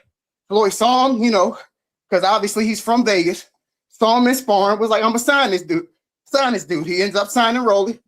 You know, Rolly goes and you know, starts getting in big fights. Obviously, your name is attached to Floyd. But if you go and actually look at Rolly's resume and who he fought to get to where he got to, obviously, he looked terrible against Yigit. Because that's the first fight I ever saw Rolly was actually it was a Jackson Marinez fight, was the first fight I saw Rolly. He got outboxed in that fight. He lost that fight. Everybody know he lost it, but scorecards, obviously, you a PBC that was during fighter, COVID, right? You know, house fight. Yeah, it was during COVID. Yeah, because it was quiet. Then after that, he fights. Talking about. Yeah, then after that, was a close fight, though. There wasn't like no opening. It was close, but Rolly just has always been trash. Robbery. Because I feel like Jackson Marinez, I feel like he won. I will have to go back and watch it. I will have to go back and watch it, but I from what I remember, I don't think it was close. But he ended up fighting Anthony Yigit. Well, he fought Yigit before he fought Jackson Marinez. Ramon said that he says Rolly's an overachiever. He the biggest overachiever. But he looked terrible in that fight against Yigit. Then after Jackson Marinez fight, then he fights Avery Sparrow, dude from Philly. Anybody who knows boxing, watches boxing, Avery Sparrow's not that good. Rolly ends up knocking him out, but he didn't look very good in that fight. Then after the Sparrow fight, obviously he gets his Tank opportunity. Obviously, you have dumb people saying, "Oh my goodness, Rolly was winning rounds. He won every round against Tank, man. He was outboxing Tank." And somebody who actually knows what they're looking at when they're watching boxing, bro, no, he wasn't. Tank was so comfortable in that fight. He was talking to his mom in the crowd and shit. We all saw what he was trying to set up. Literally, Rolly falls over his toes every time he throws his backhand. And Tank was missing it. It was one time he missed it. I think it was like the third round. And he like grimaced. And the commentators even commented on, they were like, "Oh, he hurt his left. I think he hurt his shoulder." No, he didn't. He just missed that shit. And then obviously that was the punch that ended up landing. And on top of that, Rolly wasn't up in that fight. He was actually down on 2 scorecards. One scorecard, he was down 4-1. The other scorecard, he was down 3-2. And then Tank obviously stopped him in the 6th. After that fight, he ends up going up. Obviously, that fight was for like, I think the 135 WBA. I don't think it was the full title. I think it was like the second tier title or whatever. But anyways, he got that shot. That was his first shot at the title, even though it wasn't the full title. Then he ends up, after that fight, he ended up having one more fight in between. I can't remember who it was against. But then he ends up moving up and he fights Barroso for a vacant title. I forget who had vacated it. Barroso, that old ass 40-year-old man. Getting his ass beat the entire fucking fight, bro. The entire fight. Bro. Yes, he got knocked down in the first round. He was down on the scorecards, 2 Cent. You can go look it up. That's factual. He was down on the scorecards. He was getting beat. Everybody thought that he was about to lose. Then he wobbled Barroso, but he wasn't hurt. And the referee comes in and stops. That was the most egregious stoppage I've seen in fucking 2 decades, bro. And then that's his first title that he wins. A vacant I didn't title. like that stoppage. I will tell you that I did not like that stoppage at all. Yeah, and then after that, he goes on, and obviously he defends the title against Pitbull, gets fucking demolished. He did not get destroyed. He got 2 Cent. How many rounds did he win in that fight? He got beat like a like a rag doll in that fight. Looked terrible. Running around. Everybody talking about Rolly. Bro, he looked awful. He didn't win a round in the fight, 2 Cent. But anyways, he loses obviously because the universe is undefeated. The universe is undefeated, so the universe knew he didn't deserve that title, so they made it back right with him getting his ass beat by Pitbull. Then he comes back after that. I think he fought a fight in between. Just because Pitbull's pretty good, could that be the reason he lost the Pitbull? Or part of him being drained also at the weight class too long. That was part of it also. But I'll never even bring that up. Okay, Pitbull whooped his ass. What else you got? He had one, but he's at 140, so he was moving. He had moved up from 135. He said he was drained at 135. If he wanted to, he could have skipped and went to 147. Ain't nobody tell him to stop off at 140, but that was his choice. So, because remember, the Pitbull fight was at 140.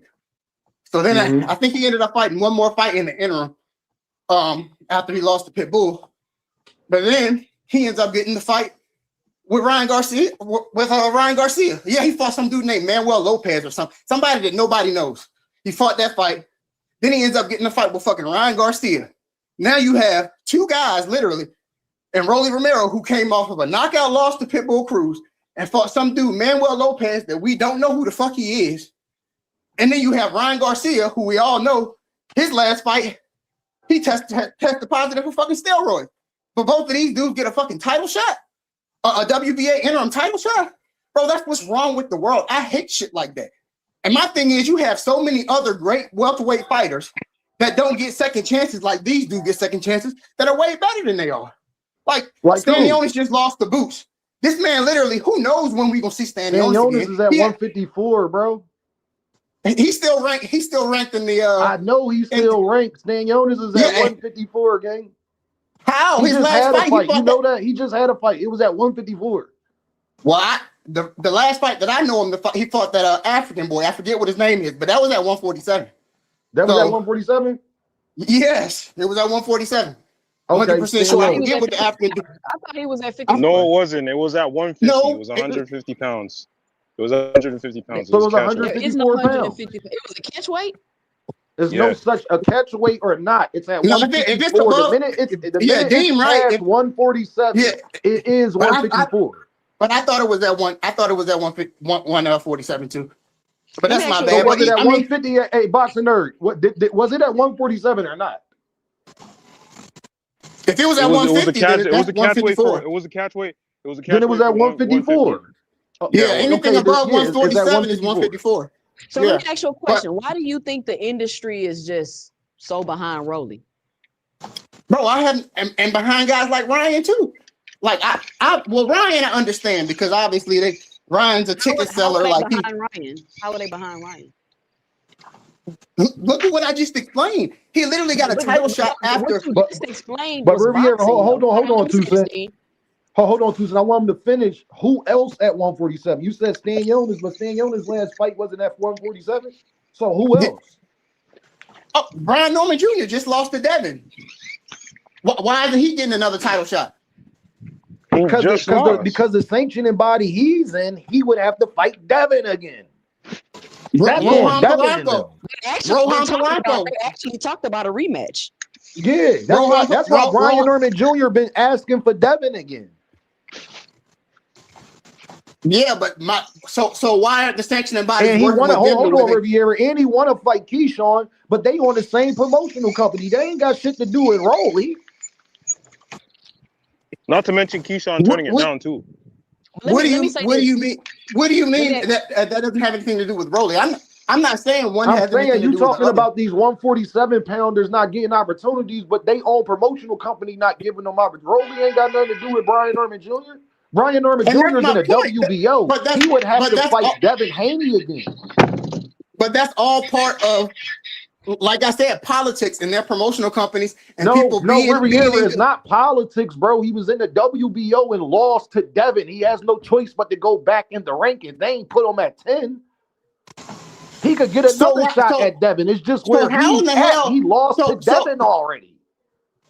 Dean, you're not making any sense, bro. So how in the world does Rolly, who was at 140 pounds, got stopped by Pitbull Cruz moved up and fought a dude named Manuel. I don't know. I can't remember what his last name is. That was his first fight at 147. And then all of a sudden he gets a interim title shot. How was he that high in the rankings to deserve that shot? How was Devin Haney? No, time out, Houston. How was Ryan Garcia after testing positive against Devin Haney? So literally that fight is not ill and void, like it don't even exist anymore. Why did he not totally fall all the way out of the rankings? Like you're saying that, oh, these guys lost to at least they lost to the best guys. They shouldn't fall all the way off of the face of the earth. Ryan didn't lose until he lost to Rolly, bro. Who? Ryan didn't lose until he lost to Rolly besides Tank. He didn't lose, but he literally got a fight expunged because he tested positive. Yeah, but that don't affect his rankings, brother. Yeah, it really doesn't. That's two different things. You're trying to make them the same thing. That has nothing to do with the other, So now, Deem, I've heard you up here talking shit about drug cheats like crazy. Can you understand? See, bro, you another person that I be talking about. You want things how you want it, except for how they are. No, I don't. Listen, bro. Listen, gang. Learn boxing. Him testing positive has nothing to do with his rankings. Did you just hear what I said? My point. I understand that. Did you just hear what I said? Him testing positive has nothing to do with his ranking. And if you know him testing positive, you want to know how you sound crazy, bro? Canelo Alvarez actually got suspended for HGH and still was ranked number 1. And that's not that's not what I'm saying. What I'm talking about that's what you just said. Bro, I'm talking about politics and Dean. I don't come on these platforms to debate. Like y'all just want to debate and be right. No, I'm trying to give you facts. You don't like the facts. The facts is it doesn't matter if you pop dirty or not. That has nothing to do with your rankings once you're reinstated. You're just yelling and you're not really saying anything of substance. You're just yelling. That's what I'm trying to tell you, bro. Do you want to hear the facts or not? You testing positive after you come back from your suspension has nothing to do with your rankings. And I'm not disputing that, Dean. So why are you asking why did he get a shot? He got a shot because he was always ranked high in a WBC, no matter what weight class he was at. Exactly. I would have to go back and look at. I would have to go back and look. I'm telling you, he was, bro. Where Ryan? He was always ranked high at 135, 140. Can I respond real quick? Go ahead. I would have to go because you got to remember the fight that him and Devin fought. That fight wasn't even at 100. Well, I guess it was because Ryan ended up blowing weight, and Devin actually made weight, so it might have been at 147. That's why it wasn't for the title, bro. But that's what I'm saying. I don't remember what he was actually going to be for the title because of that. I understand everything that you're saying, Dean. But what I'm saying is, I'm talking about the politics of boxing, and the politics of boxing is about who you know, how popular you are. And it allows guys. But that's for everybody. How is that Rolly Romero's fault, gang? That goes for everybody. I'm not saying that it's his fault. I'm just. Did I not? Real quick. Let me say this real quick, right? Because I hear a lot of people. My thing is, how many times are y'all gonna cry and complain about the same thing over and over? Oh, why he getting the title shot off a loss? It's boxing. It's boxing. And if we want to be honest, if we want to sit here and nitpick, we can run through everybody's resume and nitpick. If we want to do that. Seriously. Second of all, you said you know a lot about boxing, Rivers, or whatever your name is, then you should understand that it's politics. These people petition, and they do all kind of stuff to get these title shots. It's not people just sitting there like, oh, you're the best, you're next. Boxing is not a qualifying sport. I don't know why people are going to get that. People get title shots off of losses. People move up and weight and get ranked number 1 to get fight for, like, it's all kind of crazy stuff they be doing. It's boxing. So I don't understand why y'all use boxing against certain fighters. Rolly Romero, you just ran down Rolly Romero's resume. He looked trash in this fight and he looked trash in this fight. Of course he did. He started in boxing at 17. He was learning as a professional. Like, do y'all don't get that? He was learning as a professional, so he's not gonna look the greatest in every fight. But same with Wilder. The fact that he was able to win, The fact that he was able to lose and come back and get better, all those things need to be considered. I don't know who y'all are comparing Rolly to, but y'all need to stop and just look at him as a fighter and what he's done. You can't compare him to people that have been fighting since they was 5 years old with all these great amateur pedigree and background and all of this other stuff. That's not Rolly. So instead of people wanting to admit that Rolly is an overachiever, they want to act like the industry got some type of favoritism or something towards Rolly. I don't understand that. The man got 17 fights. But Tucson, this is the thing. Rolly was put in situations, y'all. What I'm saying is Ryan wanted to fight Rolly. Ryan thought Rolly was going to be a tune-up and that he was going to beat Rolly. That didn't happen. That's on Ryan. It ain't like he ain't earned this. Ryan thought he was going to beat Rolly. Ryan was the major favorite in that fight. I ain't hear too many people pick Rolly, including myself. Rolly had one of the biggest upsets we done seen in the last 4 to 5 years. He beat Ryan. He earned that position, fam.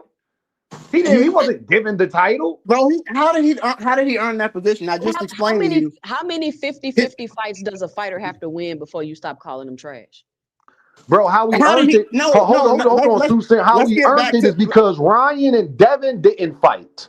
Rolly only got the opportunity because Ryan and Devin didn't go through. You can't Ryan chose Rolly. Hold on, bro. Stop cutting me off, bro. Ryan chose Rolly. You can't blame Rolly for that because Ryan chose Rolly the way Ryan chose Conor Benn. It was the same situation. Rolly didn't make Ryan fight him. He only got that position because Devin and Ryan didn't rematch. I don't see how that's Rolly's problem. I'm talking about the entire politics in boxing as they go. Obviously, the reason why, and it's like y'all want your. That's not fair, bro. Because you came up here to talk about Rolly. The boxing politics and Rolly is two different conversations. Now, if you want to switch it to politics now, but when you came up here, you was talking about Rolly is what's wrong with boxing.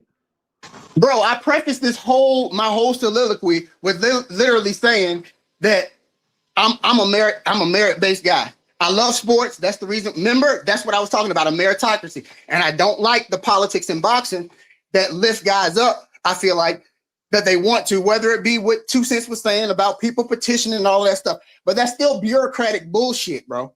Whether however y'all want to call it, however y'all want to skin it, that's what it is. And I'm not saying, obviously, I'm a realist, so I understand. Like, yes, that's the beast, and I understand that's how it is. But that don't mean that I should just be like, okay, cool. Because that came in long before Rolly. It's been like that for forever. I understand that, but it's the same shit that we talk about on these on YouTube boxing platforms all the time. Stuff that's never going to change. It's like the word duck. And to me, it's not fair to call somebody a duck and then try to act like the same politics that are affecting guys getting shots at titles ain't the same politics that's affecting a guy that feels like he might be worth a certain amount of money and he's not getting it for whatever reason. We know that he's not worth it, politics. See, it's not politics when you're trying to do something that you know is not going to happen. That is called living in a fantasy world. When Canelo said, you got to pay me $200 million to fight David Benavidez. That's not realistic. You can't call it politics at that point. No, it's Canelo not wanting to fight the nigga. Certain shit is politics, like Virgil Ortiz not fighting Sebastian Fundora. The problem is Virgil Ortiz cannot have Sebastian Fundora take this mandatory. He's supposed to be the mandatory. He didn't even use the politics in his favor. What about the fighters that choose not to use the politics to their advantage, to get fights? And I totally agree, Demon. We won't have to talk more because, bro, I'm not one of these guys. Like, I understand boxing. So, yes, obviously the Canelo situation. No, that wasn't politics. And to me, if you were following the situation, everybody that had eyes knew that Canelo was never going to fight that man, bro. It's a terrible style matchup. David Benavidez would have beat the shit out of him, and he wasn't going to fight that dude. So obviously, like, duh. But I'm talking about situations like because I hate it when guys that I like get labeled a duck. You know what I'm saying? Like Jerron Boots Ennis being labeled a duck when fucking the whole Virgil Ortiz shit happened. Just because he didn't move up to 154 and fight Virgil Ortiz, who literally ain't never won a title, is fucking overrated as far as being a draw and skills go, in my opinion. But people was labeling a man a duck. He had never fought at 154 pounds in his life. But yet, just because y'all hear Turki Al-Sheikh had an offer and Boots wasn't trying to just leave everything behind, that he had built that 147 to go up and fight this dude that really ain't nobody. Y'all just want to see him fight. Riviera, that's why you need people like me who come out here and combat that with facts. But that's what I'm saying. Like, I'm not the type person. I understand sometimes politics are involved, but a lot of times, more than not, dudes ain't just ducking people. Usually it's politics behind it. Usually it's because a guy knows it's a certain amount of money on the table and he's not getting it because the other dude might be trying to harbor all of it and he really ain't worth it. We don't know. It's a lot of stuff that goes on behind the scenes. But yeah, bro, that's what everybody in every, because my thing is, do politics stop certain guys from getting fights? Yes, but then politics also helps certain guys to get fights. Oh, that's not the top guys, like a Karen Kukadaji and getting Jerron Boots Ennis twice because he was his mandatory. Exactly. So my thing is, it worked for somebody like Karen. It worked for somebody like Baccarat. It worked for somebody like Josh Kelly. So we can't complain about it one way, but when the same fighters who are these other great fighters you talking about, they getting opportunities too. Abbas Baru, he got a great opportunity. Remember, he not only did he get the opportunity to fight Tellez for the vacant belt, he got an opportunity to unify with Xander. He just so happened to lose. But if he didn't lose, the politics worked beautifully for an Abbas Baru. It's all about you. See, this is why shout out to Manager Marty, because Manager Marty coin phrased this. That's why representation matters. Who you put in your camp, who you hire to have around you.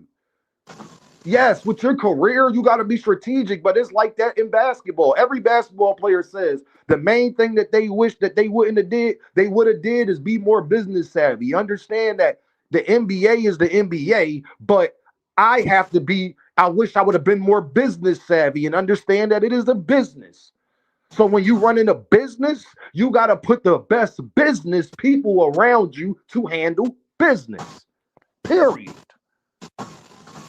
Facts. But when I started off, like I said, I prefaced, and that's what I said. That's everything that you're talking about is what I feel like is wrong with not only boxing, but the fucking world, bro. Like I said, I'm just a person that I put a lot of onus on fucking merit, bro. Like merit is on talent, fucking work ethic and skills to me. Like all that who you know, because everything you just explained is literally what I was talking about that I don't like. Oh, just because I know this person and know this person and know this person, I'm gonna have the upper hand on you. Not because I'm better than you, not because I'm more talented than you, not because I'm more skilled than you or I work harder than you. Obviously, and that's why I said Rolly, bro. Rolly literally is a D-level fighter. I say a D-level fighter with, if you want to say he a C-level fighter because he's explosive and athletic, okay. But so to me, Ryan? He beat Ryan. Ryan is a C-level fighter with A-level attributes. Ryan got crazy speed, crazy power. Ryan is great from the waist up. We all know he don't got no feet. Okay, so yeah, Ryan Rolly beat him. And Rolly didn't just beat him off of that. Rolly outsmarted him too. So what does that make Rolly? Rolly got a mean ass left hook. And that's the thing that obviously floored Ryan. It's gonna be so if Rolly beat Ryan and then wound up beating Tio, what is he then? If he comes in here and beats Tio tomorrow, what is he? He shouldn't beat Tio. I'm putting my money on Rolly. If he beats Tio tomorrow, will you change your stance? No, I still think he a D-level. Paulie Malignaggi is the fucking C-minus. So then what is Shakur Stevenson then? Because his best win is Teofimo Lopez. I think Shakur is an A-level fighter. I think he won the two A-level fighters. If his best win is against Tio, and you saying Tio a D-level fighter? Because he showed levels, Dean. He's levels. What levels did he show? He destroyed. He outclassed Tio. Rolly destroyed Ryan just as badly. Shakur didn't even drop Tio. But like I said, the levels are about the same. If I'm saying Ryan is a C-level fighter, and Rolly is a D-level fighter on any given day, yes, C level fighter can show up and have a bad day. You can't be a 3-division champion and be a D level fighter. It doesn't make any sense. Who's the 3-division champion? Interim or not, he's been a champion. Exactly. That's why you said that. That's why you said interim, because and T.O. literally called that shit out yesterday. So is Deontay Wilder a D level fighter? Deontay Wilder is a skill wise, yes, D level fighter, but he got A level fucking power. If you got a superpower, bro, like in sports, just like if you got but no, bro, you got to put it together. You're trying to qualify it in two. When you give somebody a grade, they don't get two different grades. No, what are they? I don't care if Deontay Wilder is good because he got power. What level do you put him at? Is he an A, B, B, C? What? I think he's a C level fighter. But he was reigning champion for years. 10 title defenses. He tied it with Muhammad Ali, bro. What are you talking about? Bro, but that's what I'm saying. How is Shakur an A-level fighter? You guys are a lot more lenient with your grading scale than I am, obviously. No, bro. I'm trying to understand how. No, hold on, Boxing Nerd. I'm trying to understand how Shakur's an A-level fighter and his best wins is against Zepeda and Tio. Say that again. How is Shakur a A-level fighter and his best wins is against Tio and Zepeda? Do you think Zepeda better than Ryan? I think they wasn't. I think they wasn't what, like, as far as like skill. I feel like. Do you think William Zepeda could beat Ryan Garcia, fam? Oh yeah, most definitely. Okay, so you think Zepeda is better than Ryan Garcia? I think it's a 50-50 fight. I think Ryan could beat. I think Ryan could beat Zepeda, and I think Zepeda could beat Ryan. All right, so they about equal. Yeah, they both They're both C+ level fighters in my opinion. Now, if Rolly beat Ryan and he beat Tio, Shakur other best win, then what does that make Rolly now? If Shakur is an A-level fighter for beating those same people, you're trying to do the triangle theory though, Dean, and we know the triangle theory. It's not a triangle theory when they fought the same level of competition and got the common opponent in a recent fight. Rolly is fighting Tio right after Shakur, fam. And we're going to see what T.O. looks like against Rolly. We can't talk about it. Don't matter if he loses to Rolly. What if Rolly dropped T.O. and Shakur couldn't even do it? How is Shakur an A-level fighter for beating C-level T.O. and just because somebody So you're saying because if somebody dropped somebody in a fight that makes them better than the guy who didn't drop them? I'm not saying that. What I'm saying is it damn sure don't make them not better than the other person. And I feel like I'm looking at it from an Bro, can you answer my question, gang? If Shakur is an A-level fighter because he beats C-level Zepeda and C-level Tio, then what is Rolly if he beats C-level Ryan and C-level Tio? Well, he hasn't beat Tio yet, so I can't say. I said if he beat Tio. Hypothetically, he's still a C-level. He's still a D+ level fighter. Level fighter. So he a D+ level fighter that beat 2 C-level fighters. But he's not a past C-level fighter.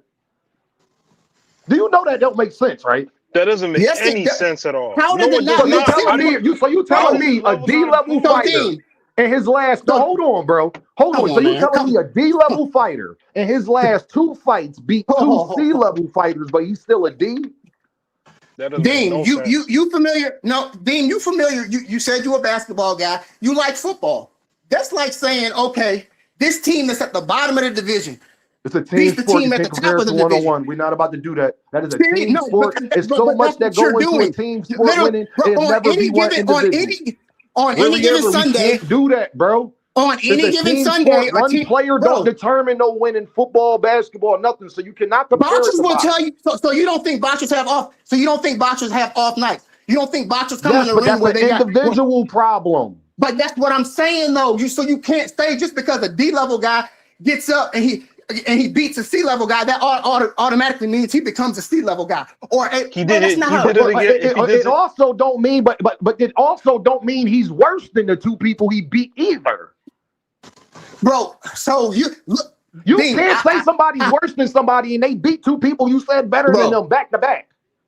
I respect your boxing eye, and I feel like you know what you're watching when you watch boxing. Because Shakur beat the same two people, but you about to give him all his credit for you. If you give Shakur credit for beating Tio, and Rolly beat Tio worse than Shakur, you have to give him credit for that.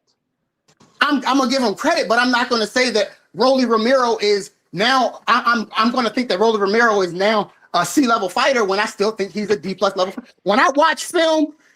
So what makes Shakur a A-level fighter?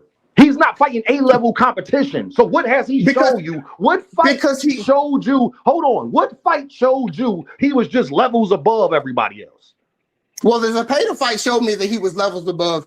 But you said how? When Zepeda's a C-level fighter. Because he showed that he was literally. Gervonta knocks out C-level fighters. We got C, we got B, and we got A. So what is Gervonta? Because Gervonta knocks out all C-level fighters. So what is Gervonta then? Bro, you know, I thought you knew. You know, I feel like Tank is an A-level fighter. I feel like really, it's off the top of my head, I grade. I think I probably got like 8 guys right now that I would say are A-level fighters. Only 8. Because like I said, bro, I really watch film. I really watch you got to give me why you feel that way. You can't just, you telling me it, and you're not explaining what separates Shakur from a Rolly. If Rolly beat Ryan and Tio back-to-back, and Shakur beat Zepeda and Tio back-to-back, and that'll be both of their best 2 wins. What separates him so much from Rolly is what I'm asking. Because he beat, Rolly beat Ryan, okay? I get that. I understand that. He beat Ryan worse than Shakur beat Zepeda. No, he did not, bro. Yes, he did. That fight was horrible, Dean. They literally just stood there. Zepeda and Shakur was a 7-5, 8-4 fight. Ryan Garcia didn't win more than 2 rounds against Rolly. He froze him out as soon as he knocked him down. What are you talking about, bro? It wasn't close. And now you're not being honest because no judge has. What I'm not being honest about. Zepeda and Shakur was an 8-4, 7-5 fight on a scorecard. No judge has to pay fair about. No judge has to pay to win in more than 4 rounds, bro. Stop. So you think 8-4 is competitive? And we talking about Zepeda. No, but do you think 10-2 is competitive with a drop?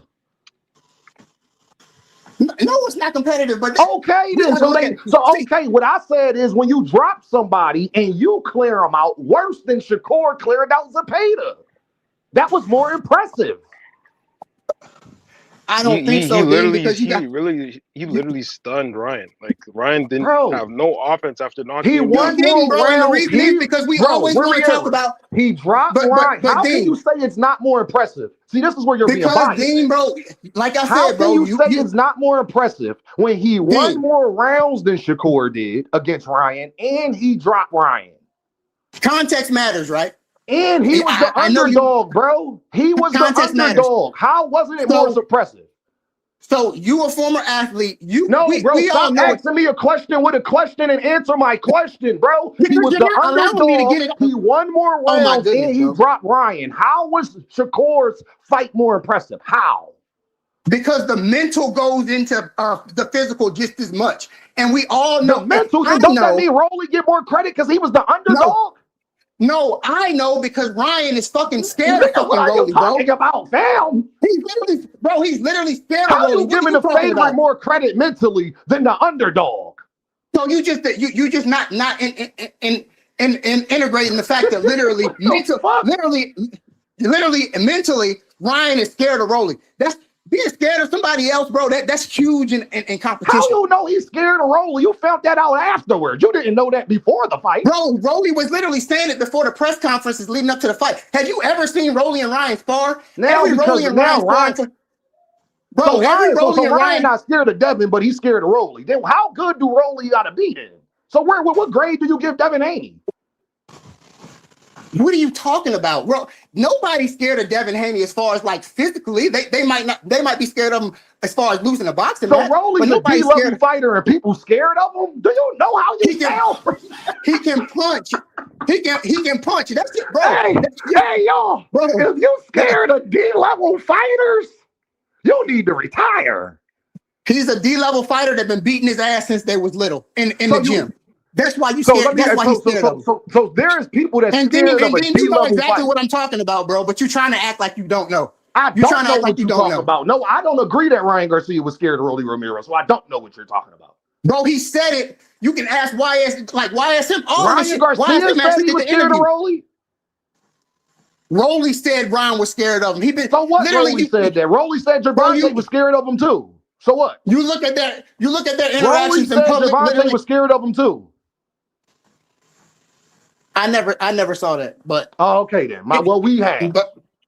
But anyways, like I said, did Rolly fight? Did Tank fight like he was scared of Rolly Romero? Romero? A little bit, he didn't. yes. A little bit he did. A little bit. He respected Rolly power. He admitted that. He didn't want to get hit with that shit. He told He him. admitted it.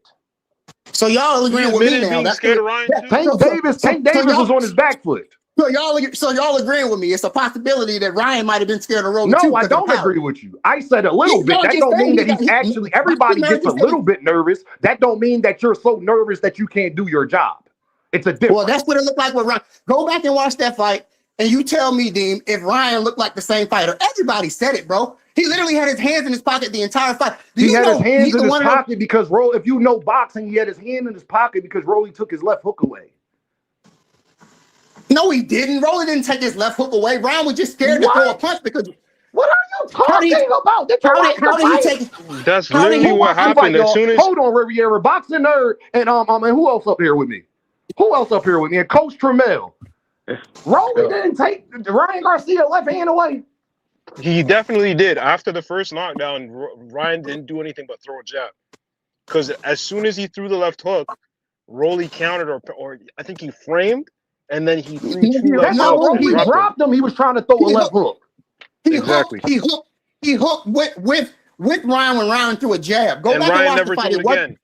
It wasn't a hook. No, because it wasn't. It was not a hook. It was a jab. Ryan was not hitting Rolly with left hooks all night, is what we are saying. He took his best attribute away. Best and only attribute. His best attribute was already taken away from him because he was, like I said, mentally, he was already cautious when he first got in the ring. You just told me oh my God, boy. You just told me he didn't take his left hook away. I said the reason why he looked like that because he took the best thing away from him that he does. Bro, I said he didn't take his best attribute away. He was just cautious from the time he stepped in the ring. When you make somebody cautious, you're taking what they do away.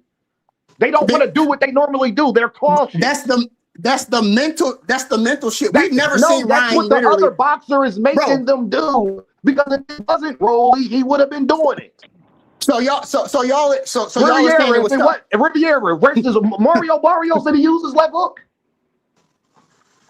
Mario Barrios didn't use his left hook.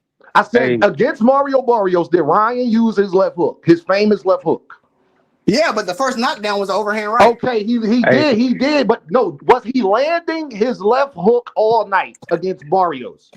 Yes, bro, but was he landing his left hook all night against Ryan? Hey, Steve, let me know when I can get in. I'll let you know, Trammell. Riviera, was he landing his left hook all night against Devin? I mean, yes, right? Oh yeah, definitely. But I don't understand. Was he landing his left hook? Watch this, y'all. Was he landing his left hook all night against Rolly? No, we've already established that. We've already established that. But if y'all can give me some, Coach Trammell, hold on. I gotta let my dog Trammell go. Coach Trammell, what's the deal, brother? Hey, Deem, this Quaddy. I'm just on my other channel. Oh, that's Quaddy. What's the deal, Quaddy? What's the deal? Hey, look, I just had a question. We was talking about this on Cam J.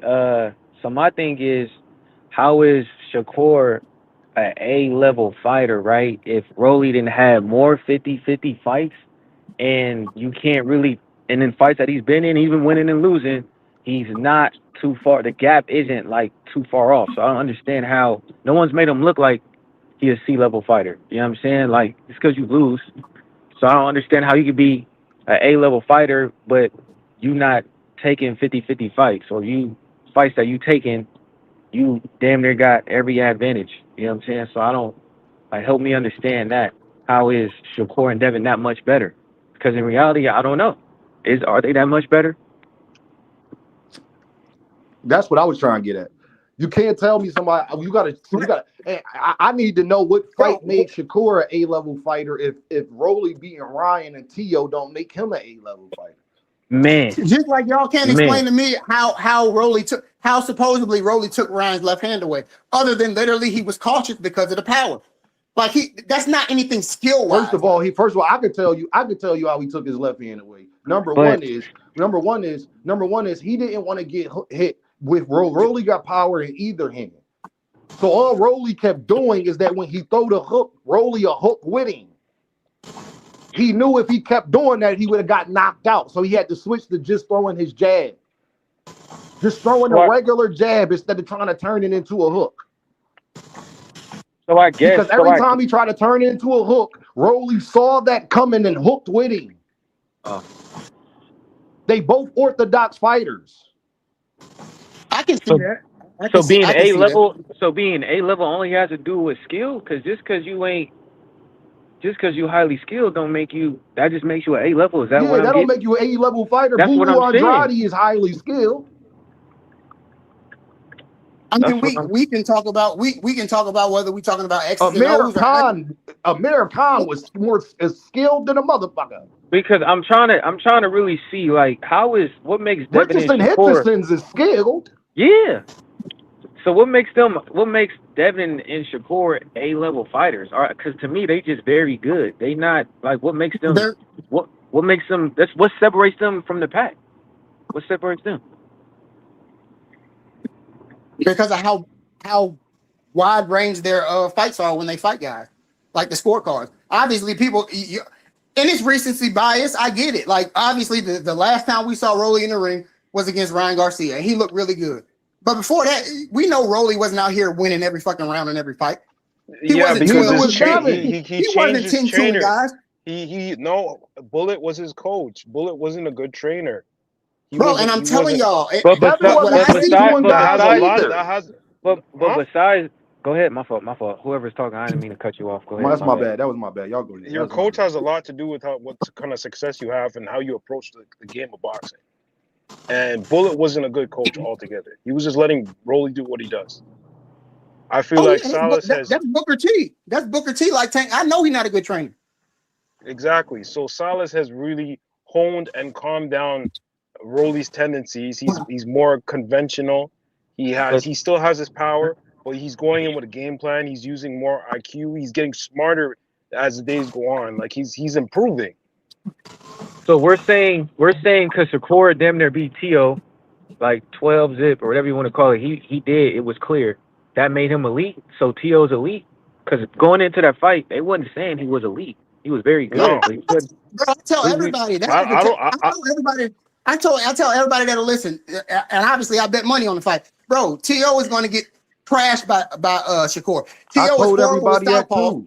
Yeah, I remember Deem had everybody up here, and he was saying he was going to leap into that jab. Like I remember going into that fight. And it's more of a positioning thing with T.O. because that's why if you look at all the guys that T.O. struggled with, they were all lefties that moved pretty well. And the reason is because if you shade T.O. to his right, bro, T.O. cannot throw. It's like basketball. You know, some dudes can only shoot going to their right. Some dudes can only shoot going to their left. Or maybe they can shoot a little bit, but their percentages ain't as high going to their right or going to their left. T.O. is the same way, bro. He can only jab. He can only jab going to his left. So if he's got a fucking southpaw in front of him where you having that hand battle and the southpaws continuing to shade to his right, that means he's cut off. And you take his jab away. He can't throw his jab. T.O. got to have a certain amount of space to throw his jab. So I knew that it was over because obviously when you got a skill fighter like Rolly go over here and dominate T.O. 10-2 and drop him, he do exactly what he did with Ryan. Where are we putting Rolly at? Does he go up a grade? Bro, if he did, y'all, my word, if he goes out there and he puts on a master class and fucking destroys T.O., wins the majority of the rounds, knocks him out, then I ain't gonna have no choice but to say, okay, he's a C plus level fighter, C level fighter.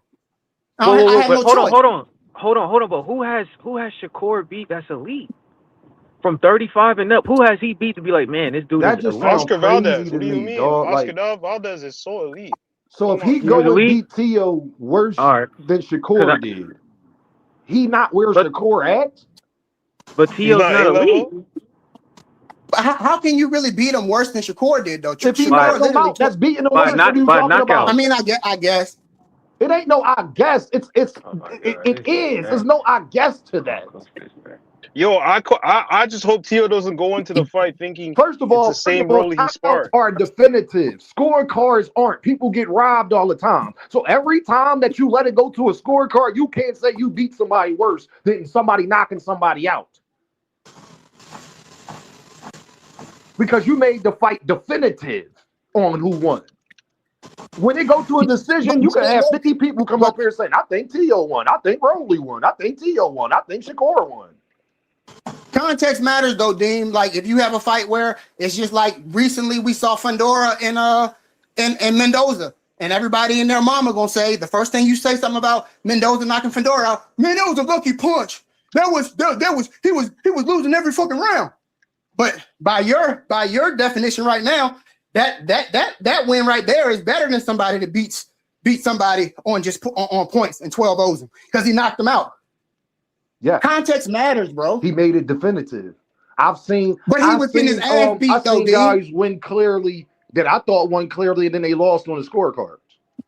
Remember O'Shaquie Foster versus Castasiao the first time? Castasiao and, won yo, that fight, in my opinion.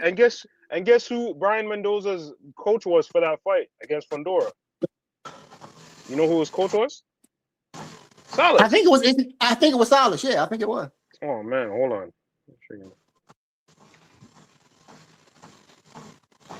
I'm not saying that Salas ain't a good coach. I think Salas is a great coach.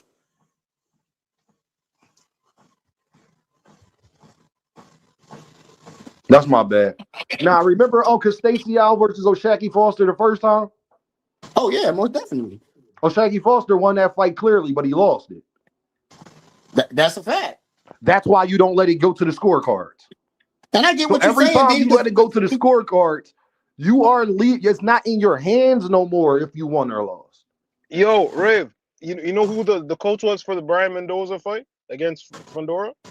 Who? Yeah, I said Salas. Like Salas is a great coach, bro. But we all So know then like you can't. coaching can go but so far. You gotta have a really good dog to be able to coach him up too. So And you a don't think lion don't Rolly change can the be strike. coached up? Not to the extent that y'all gassing it. Y'all acting like Rolly just has gotten so much better, bro. I don't see it. The thing You that I see acting in like Rolly, Shakur got so much better and we ain't seen it. Shakur been great though, Dean. He ain't had to get so much better. How? Against who? You can't be great and you ain't doing it against nobody. I got Devin beating Shakur too. You can't tell me Tio and goddamn Zepeda is C-level fighters and that's his best wins, but he great now? I do think Shakur Stevenson great, but I'm trying to look at your logic though by it. I don't know how many times I got it. He destroyed Tio pretty much 12-0. And then he literally held Zepeda to the least amount of punches that he's ever thrown in a fight. Yeah, but he also got hit more times than he ever been hit in his career. He did, bro, but that's because Zepeda literally is one of the most volume punches that we've ever seen in boxing. So give my boy credit, man. Like he literally give him credit. You said he's a C-level fighter. Who? Zepeda. Because you told me I can't have both. I told you, I said he's a C-level skill fighter, but he's got fucking A-level superpower in his fucking gas tank and being able to throw crazy amounts of punches, different grades, bro. When you grade a person and give them an overall ranking on goddamn Madden or it's one thing. It ain't two different grades. Where is he at? Overall. Like that's why people say overall.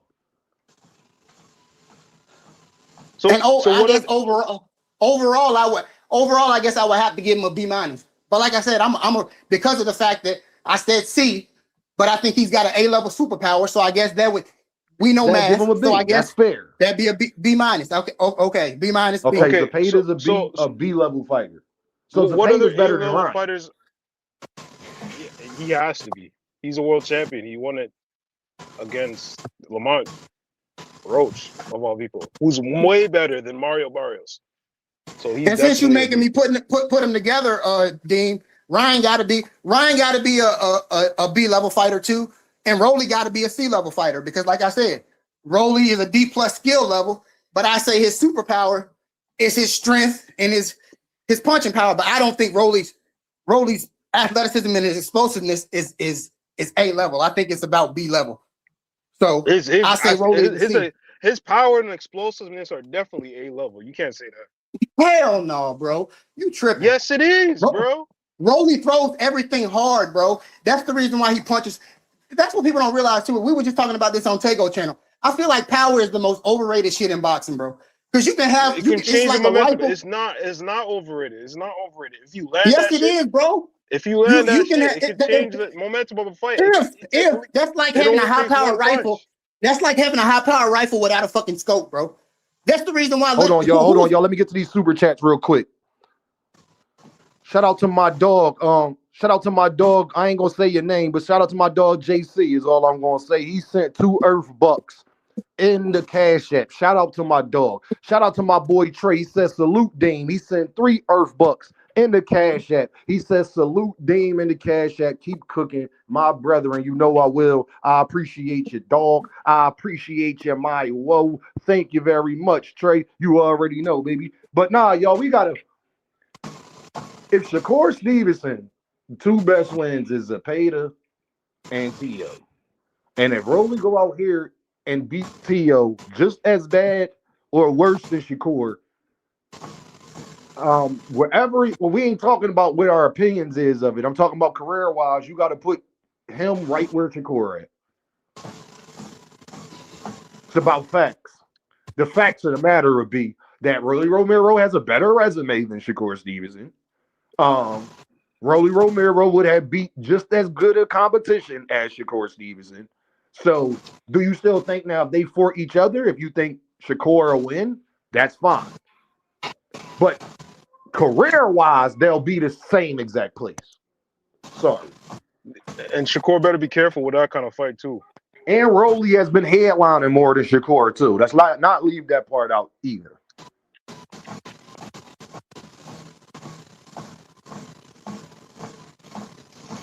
I just want to know what y'all explain to me the X's and O's why y'all feel like Rolly has gotten better.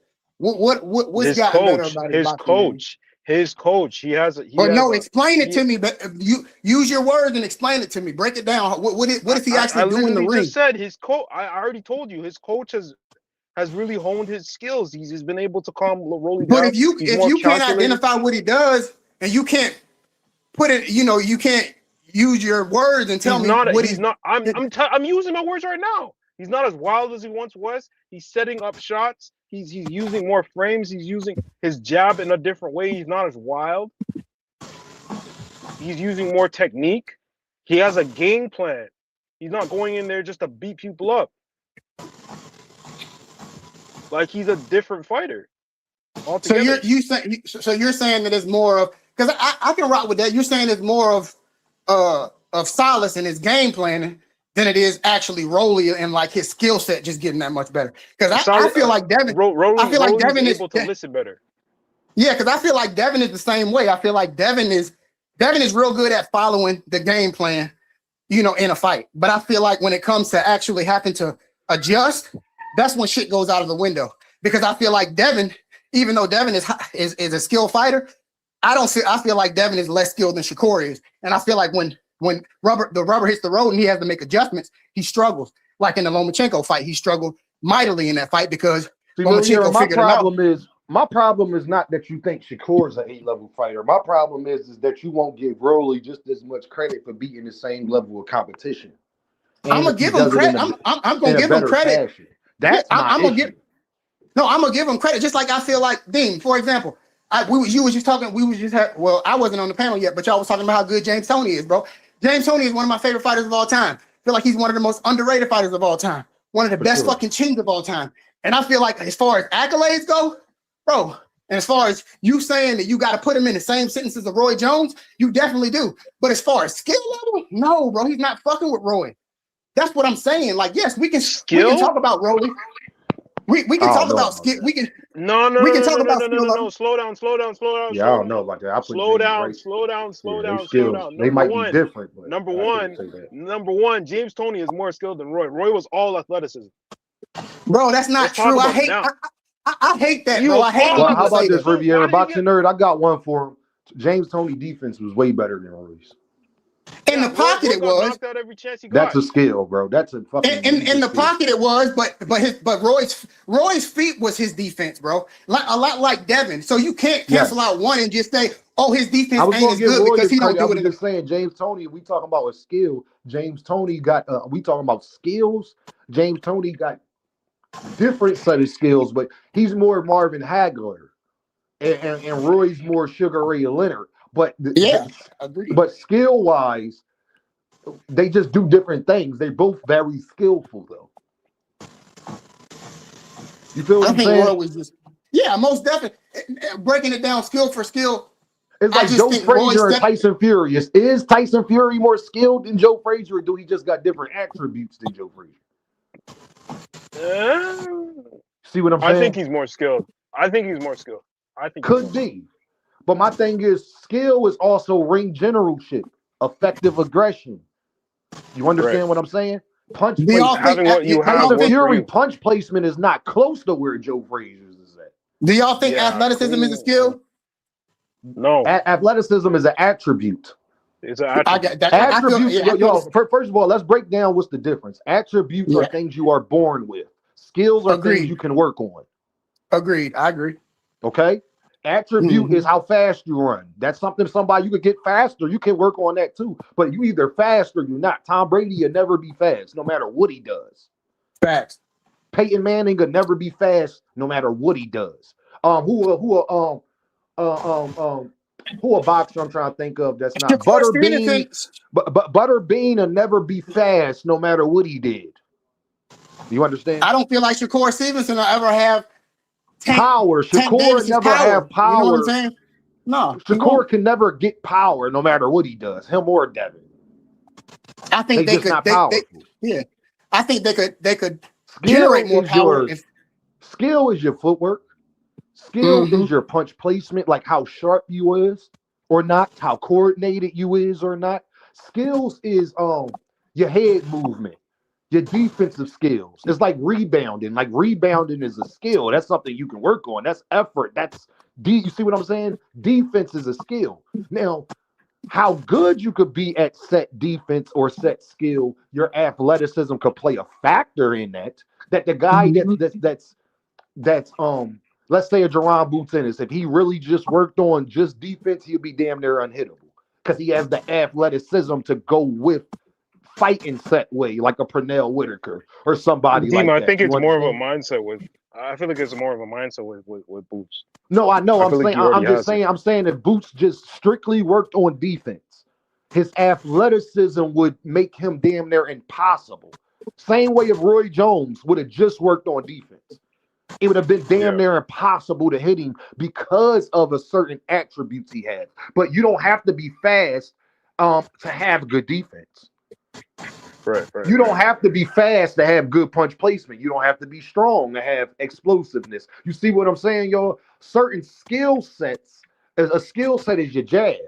Like Jermell Charlo is not the fastest or strongest, but he got the best jab in goddamn boxing. Jamal Charlo, I mean. Oh yeah. Because he worked on. Oh yeah. Kobe Bryant wasn't the most agile person. He was very athletic. He wasn't that agile like a Kyrie Irving or Allen Iverson. The agility of it. You know what I'm saying? You know how Kyrie come down that court and he wiggle right past you. That's agility. Kobe got a jab, step, take to the side, spin, bang. That's skill. Even though he could jump out the gym, he do got great athleticism that way. But we talking about his side-to-side movement, not his jumping ability. You dig what I'm saying? Anthony Edwards can jump very high, but Anthony Edwards ain't as coordinated and as agile as a Tyrese Maxey. You understand what I'm saying? Right. It's a difference, bro. So like skills is things that you can work on. Your head movement, your punch placement, your ring generalship, things like that. That stuff helps you putting off the ring. Cutting off the ring, that's a skill. That's dying. You understand what I'm saying? Skill. Being a combination puncher. You could do that whether you're fast, slow, strong, or weak. You understand? Right. As if you choose to, Yeah, as if exactly. you We're on the choose to same do page. it. You know what I mean? Yeah, it's like when you go to an NFL combine and they talk about a guy's upside. Your upside is really based on how athletic and talented you are Yes. next to a guy. You know what I'm saying? How high your ceiling is. Like Jokic Whose don't ceiling got is- no, like Jokic athletic attributes wise, Jokic is like he's terrible. But skill wise, he 1,000. Mhm. Yeah. His But passing I just don't ability. like I don't like when people dismiss Roy, because obviously Roy one of my favorite fighters ever. But I feel like Boots is kind of getting the same treatment, bro, and I can't stand it. Like on Ring Magazine and stuff, like the panel that Max Kellerman and them get on my fucking nerves. But they be trying to like dumb Boots' skill set down and try to act like, oh, it's like fucking Andre Berto was up there talking crazy. Like, well, he's not that skilled. He's just a crazy athlete. It's because I know because I was a crazy athlete and I was a crazy athlete. My skills, I was like, bro, what the fuck? You nowhere near as athletic as Boots. Berto would have never touched Boots. A lot of these I'm telling welterweights you. over the past 20 years would not touch Boots at all. Crazy athlete is Jerron Ennis, Roy Jones Jr., Javante Davis, Sugar Ray Leonard. Those are crazy. Tommy Hearns. Those are crazy athletes. Manny But you get what I'm saying, though, in a way. Those are crazy athletes, dog. David Benavidez with his speed and combination punching. Those are crazy athletes. What I mean by a crazy athlete is when you have things that cannot be taught. That makes you a crazy. LeBron James is 6'9", 260, and one of the fastest players we have ever seen. There is nothing you can do about that. Yeah, when he's coming down the lane, you just get out of the way. Derrick Rose, you could train for the rest of your life and you won't be as athletic as Derrick Rose is. You could train for forever and won't be Derrick Rose, gang, or Russell Westbrook. That is something God blessed these people with. You either have that or you don't. Steph Curry shooting, that's a skill set. I don't know why I knocked you off. I don't know why. It wasn't you. After a while, I couldn't hear you. It's weird. Yeah, my fault about that. Can y'all hear me now? We good? Yeah, we good. We're good. Yeah, I was just saying, Steph Curry shooting. That's now he different. Where well, let me just say this. Steph Curry worked on his skills so much that it became a goddamn talent. Yeah. You feel me? Like shooting, his skill became so great that you can shoot all day and you won't be Steph Curry. And genetics as well. His dad was a great shooter. You know what I mean? And genetics, it's like he worked on a skill that turned into an attribute. Yeah. You know why I say that, y'all? Because that nigga will throw it in the air. That shot he hit at the Olympics, dog. That ain't skill, dog. That's talent, gang. Yeah. The double behind the back fading away with two people in your grill. Yeah, he crossed out the whole team and got to the top. God damn, from 40 feet away, fam. That's one of the best shots I ever seen. That's argument for one of the best shots. Yeah, true. Yeah. So God damn, fam. Like, what do you do about that? Do y'all think Boots is more athletic or more skilled? More athletic. Boots is dang. I'm gonna be honest. I think it's equal with him. I think it's gonna be. I think it's gonna be equal when he grows older. I feel like it's more athleticism right now. He's gonna hone it into his skill more so. I ain't mad at that boxing nerd. I ain't mad at it. He do got stuff he need to work on. I ain't mad at that. There's more athleticism. We gotta keep it real. He's my favorite boxer, but I gotta keep it real, man. But Boots is definitely he has close to both. I'm gonna say this: another fighter people don't like. I mentioned Gervonta Davis. When Gervonta is focused, put it like this: remember when he took the knee? If he fight every round like the round he took the knee, nobody can beat Gervonta Davis, bro. When he's high volume, high pressure, not just waiting for that shot. When Gervonta on your ass, man. Because now everything plays in a factor. His skill set and his athleticism. And the problem is, the good thing about Boots and Gervonta is that the thing what they're athletic at helps them at their skill. Like it enhances their skill. Do you understand? Yeah. It enhances it. They speed and footwork and power and explosion enhances what they already skillful at. So you in for a long night, brother. Like my favorite fight from Gervonta, and people don't agree, but my favorite fight from Gervonta, where I think he showed everything that he had. He threw the kitchen sink at homeboy. Hector Luis Garcia.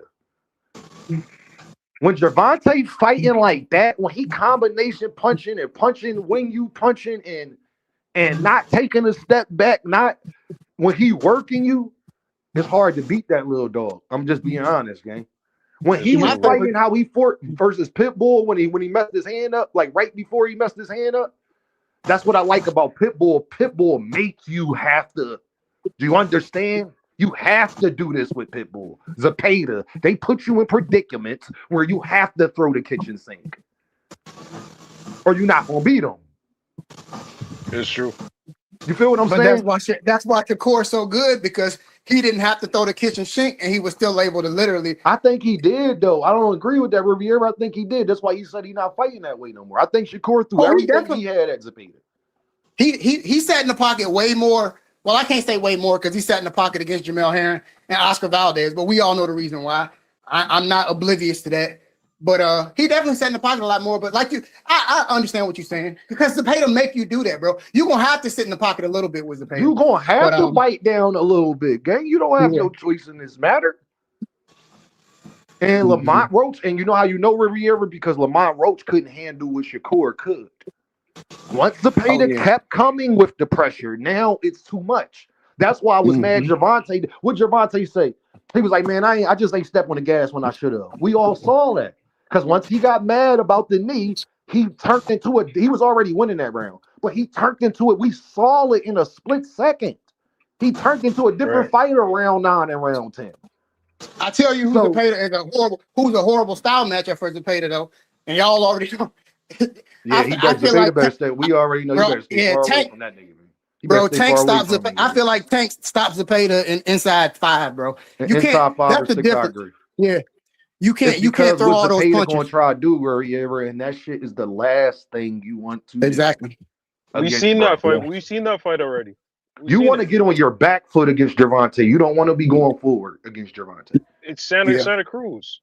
It's Santa Cruz, Pitbull, Rolly, Pedraza. No, in terms of Pedraza, he made Pedraza back up. Pedraza was out there doing all that. Woo, woo, bro. That's my favorite Tank fight ever. Is the Pedraza fight, bro. That's what. Because I swear, bro, like Tank at first. Bro, but people don't realize Tank Davis. That was like a 50-50 fight. It was people saying that Tank was gonna lose, bro. Like, and I was telling everybody, I was like, he was the underdog in that fight. People thought Tank was gonna lose. He was the underdog. Yeah, and he beat that dude ass. Like beat him badly. Oh yeah, the other fight, Riviera, Gamboa. How Gamboa hurt. Gamboa caught Tank with the cleanest 3-punch combination I think I've ever. Yeah. Even Tank turned, as soon as Tank turned his head, nope, here go another one. Bow. I said, damn, Tank up. I think Tank has some of the maybe top 5 poker faces when he's hurt, because you can't really tell. Now, Gervonta Davis got a top 5 chin in boxing. I think that's why it's more of that boxing. Or I think because he gets hit clean. Gervonta get hit with shit. And that ain't just happen. I hate when people act like Tank just start getting. It's the way Tank fight. You're going to get hit when you fight like that, bro. It just is what it is. Him, Jerron, it's either you're offensive or you're defensive. Bro. It's like you either going step to the nigga or you not. You feel what I'm saying? Like that's why Frank Martin was having so much success at the beginning. And Tank wasn't worried a little bit because he understood, bro. Like when you fight a certain way, this would come with it. You dig what I'm saying? When you fight like Joe Frazier, when you fight like a Zepeda, when you fight like Pitbull, when you fight like Jerron Ennis, Abdullah Mason, Gervonta Davis, Moses Atama, when you fight like that, you go and take a couple, David Benavidez, you go and take a couple shots along the way. You're welcoming danger. That's what it is. You're welcoming danger, man. So it's like, that's just what come with boxing. George Foreman used to get hit a lot. That didn't mean he was going down. George Foreman got one of the best chins ever. And he has an underrated defense as well. I tell people all the time, bro, Floyd Mayweather is recognized as the most accomplished defensive fighter in the history of boxing, probably between him and Sweet Pea. And I done seen him hurt 4 times. But bro, Floyd, go watch the Chop Chop fight. Go watch the Emmanuel Augustus fight. Floyd was getting touched up in that fight. But you know why? Because he was trying to stop those guys. He was actually exchanging with them. I don't care how good a defense you got, bro. You can't swim without getting wet. I know it's a saying in boxing, but that shit is impossible. That just lets you know how impossible it really is.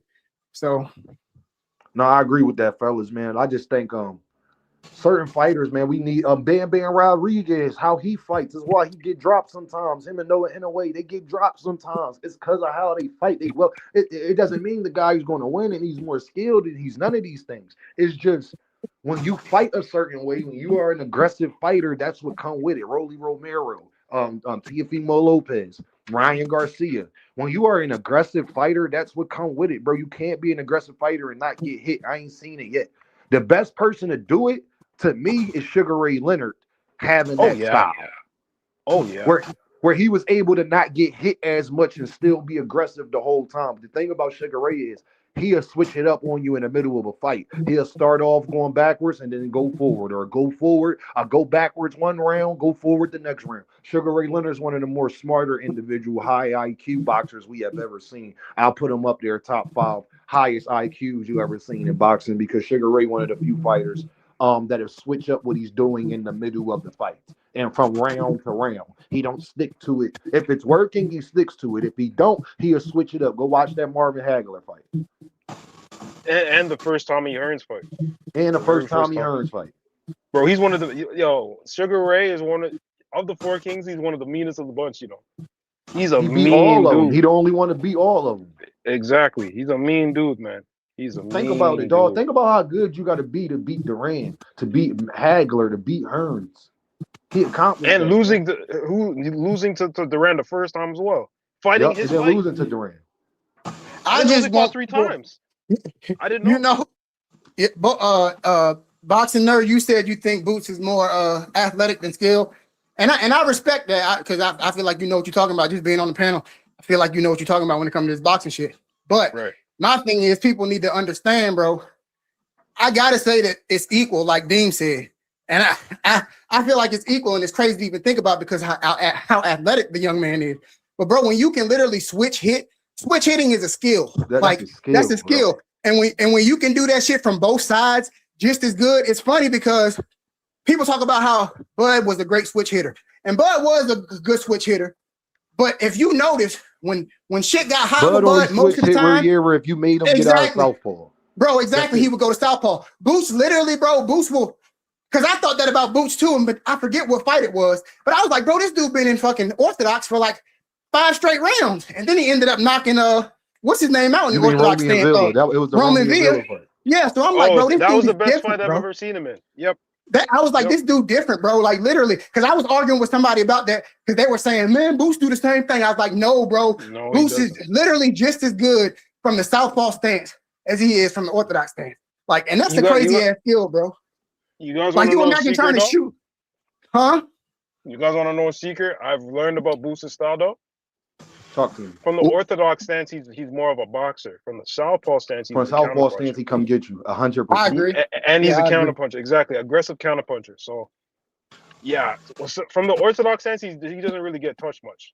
He's heavy on the jab. That's his natural stance. That's why. I agree. Yeah. And the dude looked like southpaw, y'all, because now he get to put his strong hand first. And Boots likes to do that left. Boots likes to do that that right hook. How Ryan like to do the left hook, Boots likes to do that right hook to set. If you notice, Boots hit you with the when he hit Xander with that 5-punch combination, he was in the southpaw stance. What was the first punch he threw to start off the 5-hook combination? It was from the southpaw stance, the right hook, the left hook, the right hook back with the left hook. That's what he want to do to you. See, when he switches to when he's in his natural orthodox stance, now he just leading straight toward him. And I love when Boots is in his orthodox stance because I think that's when he the most defensively responsible. It's true. Because now he's boxing you. Now he's The only reason why he switched to southpaw against Xander was because Xander started coming forward because Xander couldn't deal. Remember, as soon as the fight started, Boots caught him with 5 straight jabs, y'all. As soon as the fight started. Yeah. Right when it started. Yeah. He hit him with the one. The speed difference was crazy. He doubled it up after that. Bop, bop. Xander tried to throw some. He caught Boots. Boots dipped back, hit him again with the other 2. Bop, bop. That's when I think Xander realized. I can't box with him. I can't box with this dude. I can't box with him, man. But I told everybody, Deem, I was on Tego channel, and I told everybody, I said, bro, wait, y'all think Boots was faster? And we had the same sentiment when it came to everybody talking about, man, Boots need to move up because don't nobody want to fight him at 147. And I was always like, bro, do y'all not realize people gonna be just as scared or even more scared of Boots at 154 because he gonna be faster and stronger at 154. And the thing about him at 147 was he was already faster than guys that he was fighting that was smaller than him. When you move up and you fighting against guys that are a little bit bigger, a little bit slower, but you getting faster while you moving up, bro, the speed difference is gonna be crazy. And I told everybody, I said, watch. I said, you saw in the Usman Lima fight how much faster he was than him, but don't nobody like to get, obviously everybody like Usman Lima a bum. So I was like, all right, wait till y'all see somebody that y'all think is pretty athletic in there with Boots and watch how much faster his hands are. Yo, like Xander. Coop just said, bro, wait till he get to 160. That's going to be the best around in bro, I'm telling you. I think 160 will be the best around in you see. That's why I don't think Fundora can do nothing with him because the hand speed difference is going to be fucking crazy, bro. I know Fundora better not fight him at 160. I know that.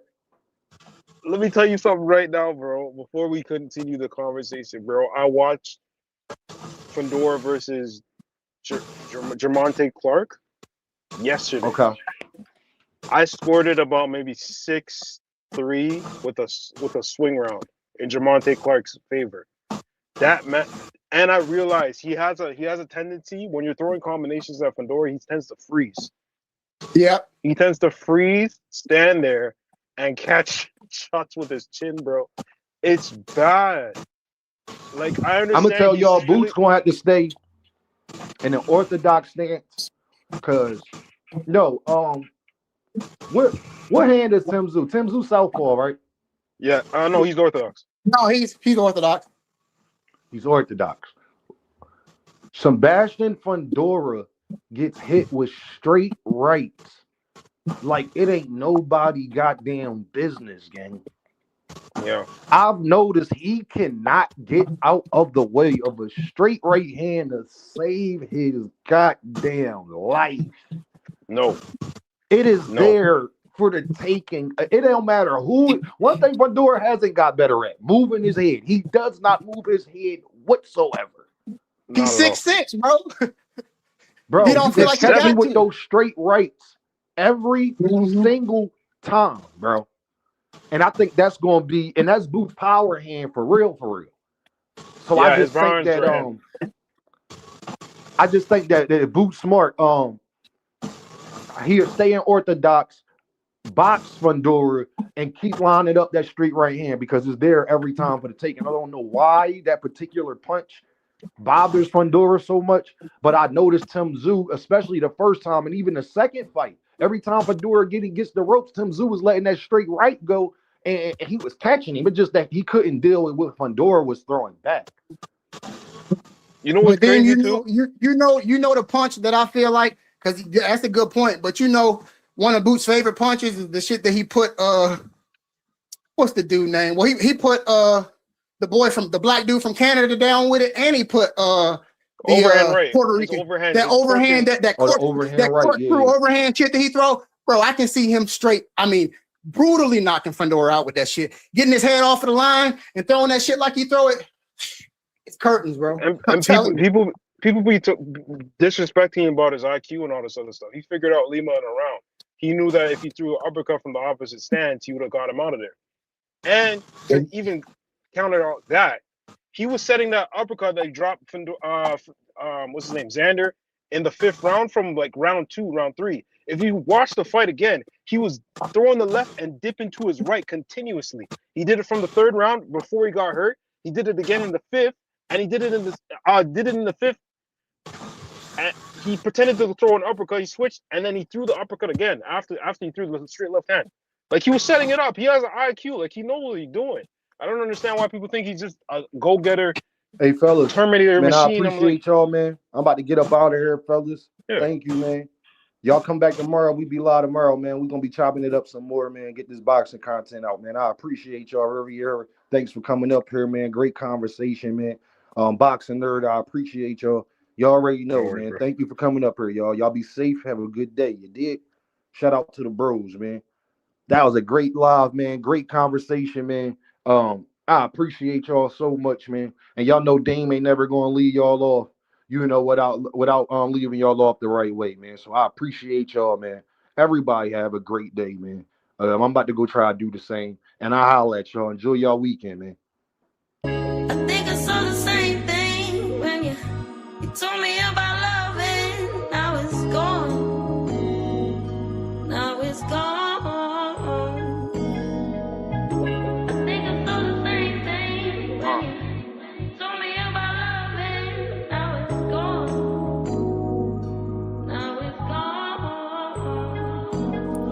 Kid from bad cities with good hearts. We had bad starts, now we gotta push the start. It's sunny outside, but the ceiling just come apart.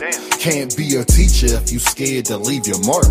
I'm A+, hope my daughter keeping her grades up. It's hard to reach out, especially when you way up. The clothes can be loud, but that really don't say much. Roll around the Fanta, I'm smoking a beige blunt. I want black people to come together, I can't front. Like hot sauce, crossovers on N1. They want me to hate myself, not say that I'm handsome. For this money, they holding our integrity ransom. When you gifted, just know they want Christmas canceled. So I stay with the Tommy, cause on this mic I'm Bruce Lee when it come to karate. You gotta listen, somebody taught Mr. Miyagi. That just shit you gotta learn. That's why kids sit on the potty. Guess it's my job to tell them. Then I'm young, black, and elegant. Did I mention intelligent? With the heart the size of an elephant, with rhymes that cut the mustard, that give you something you can relish in. I'm hot, dog, what that mean if I can't eat? I'm on a beach, feet burning from the sand heat. A lot of people got voices that can't speak. Record labels put out diss songs so we can beef. Y'all better wake up, they want a female thinking they beauty come from makeup. She don't want to get left behind, so she went and got a fake butt. She worried about her lace front, I'm trying to get a lakefront. Swear I'm the hottest, like the 7th and 8th month. Never been a crash dummy, no lie, I can't stunt. These rappers dull, they can't make the cut. You ever felt like good enough wasn't good enough? Your mom made you mad and you couldn't cuss? I know the feeling, that's why I ain't chillin' till my children got $1 million. And the whip Sicilian, but the passenger Brazilian. Wayne taught me one thing in this game, is no ceilings. My bars like Alex Fleming, discovering penicillin. But somehow I'm still sick, suck at blackjack, 21 and up, I still hit. Thanks for rocking with me, cause we said real Chris had the same impact as a slap from Will Smith.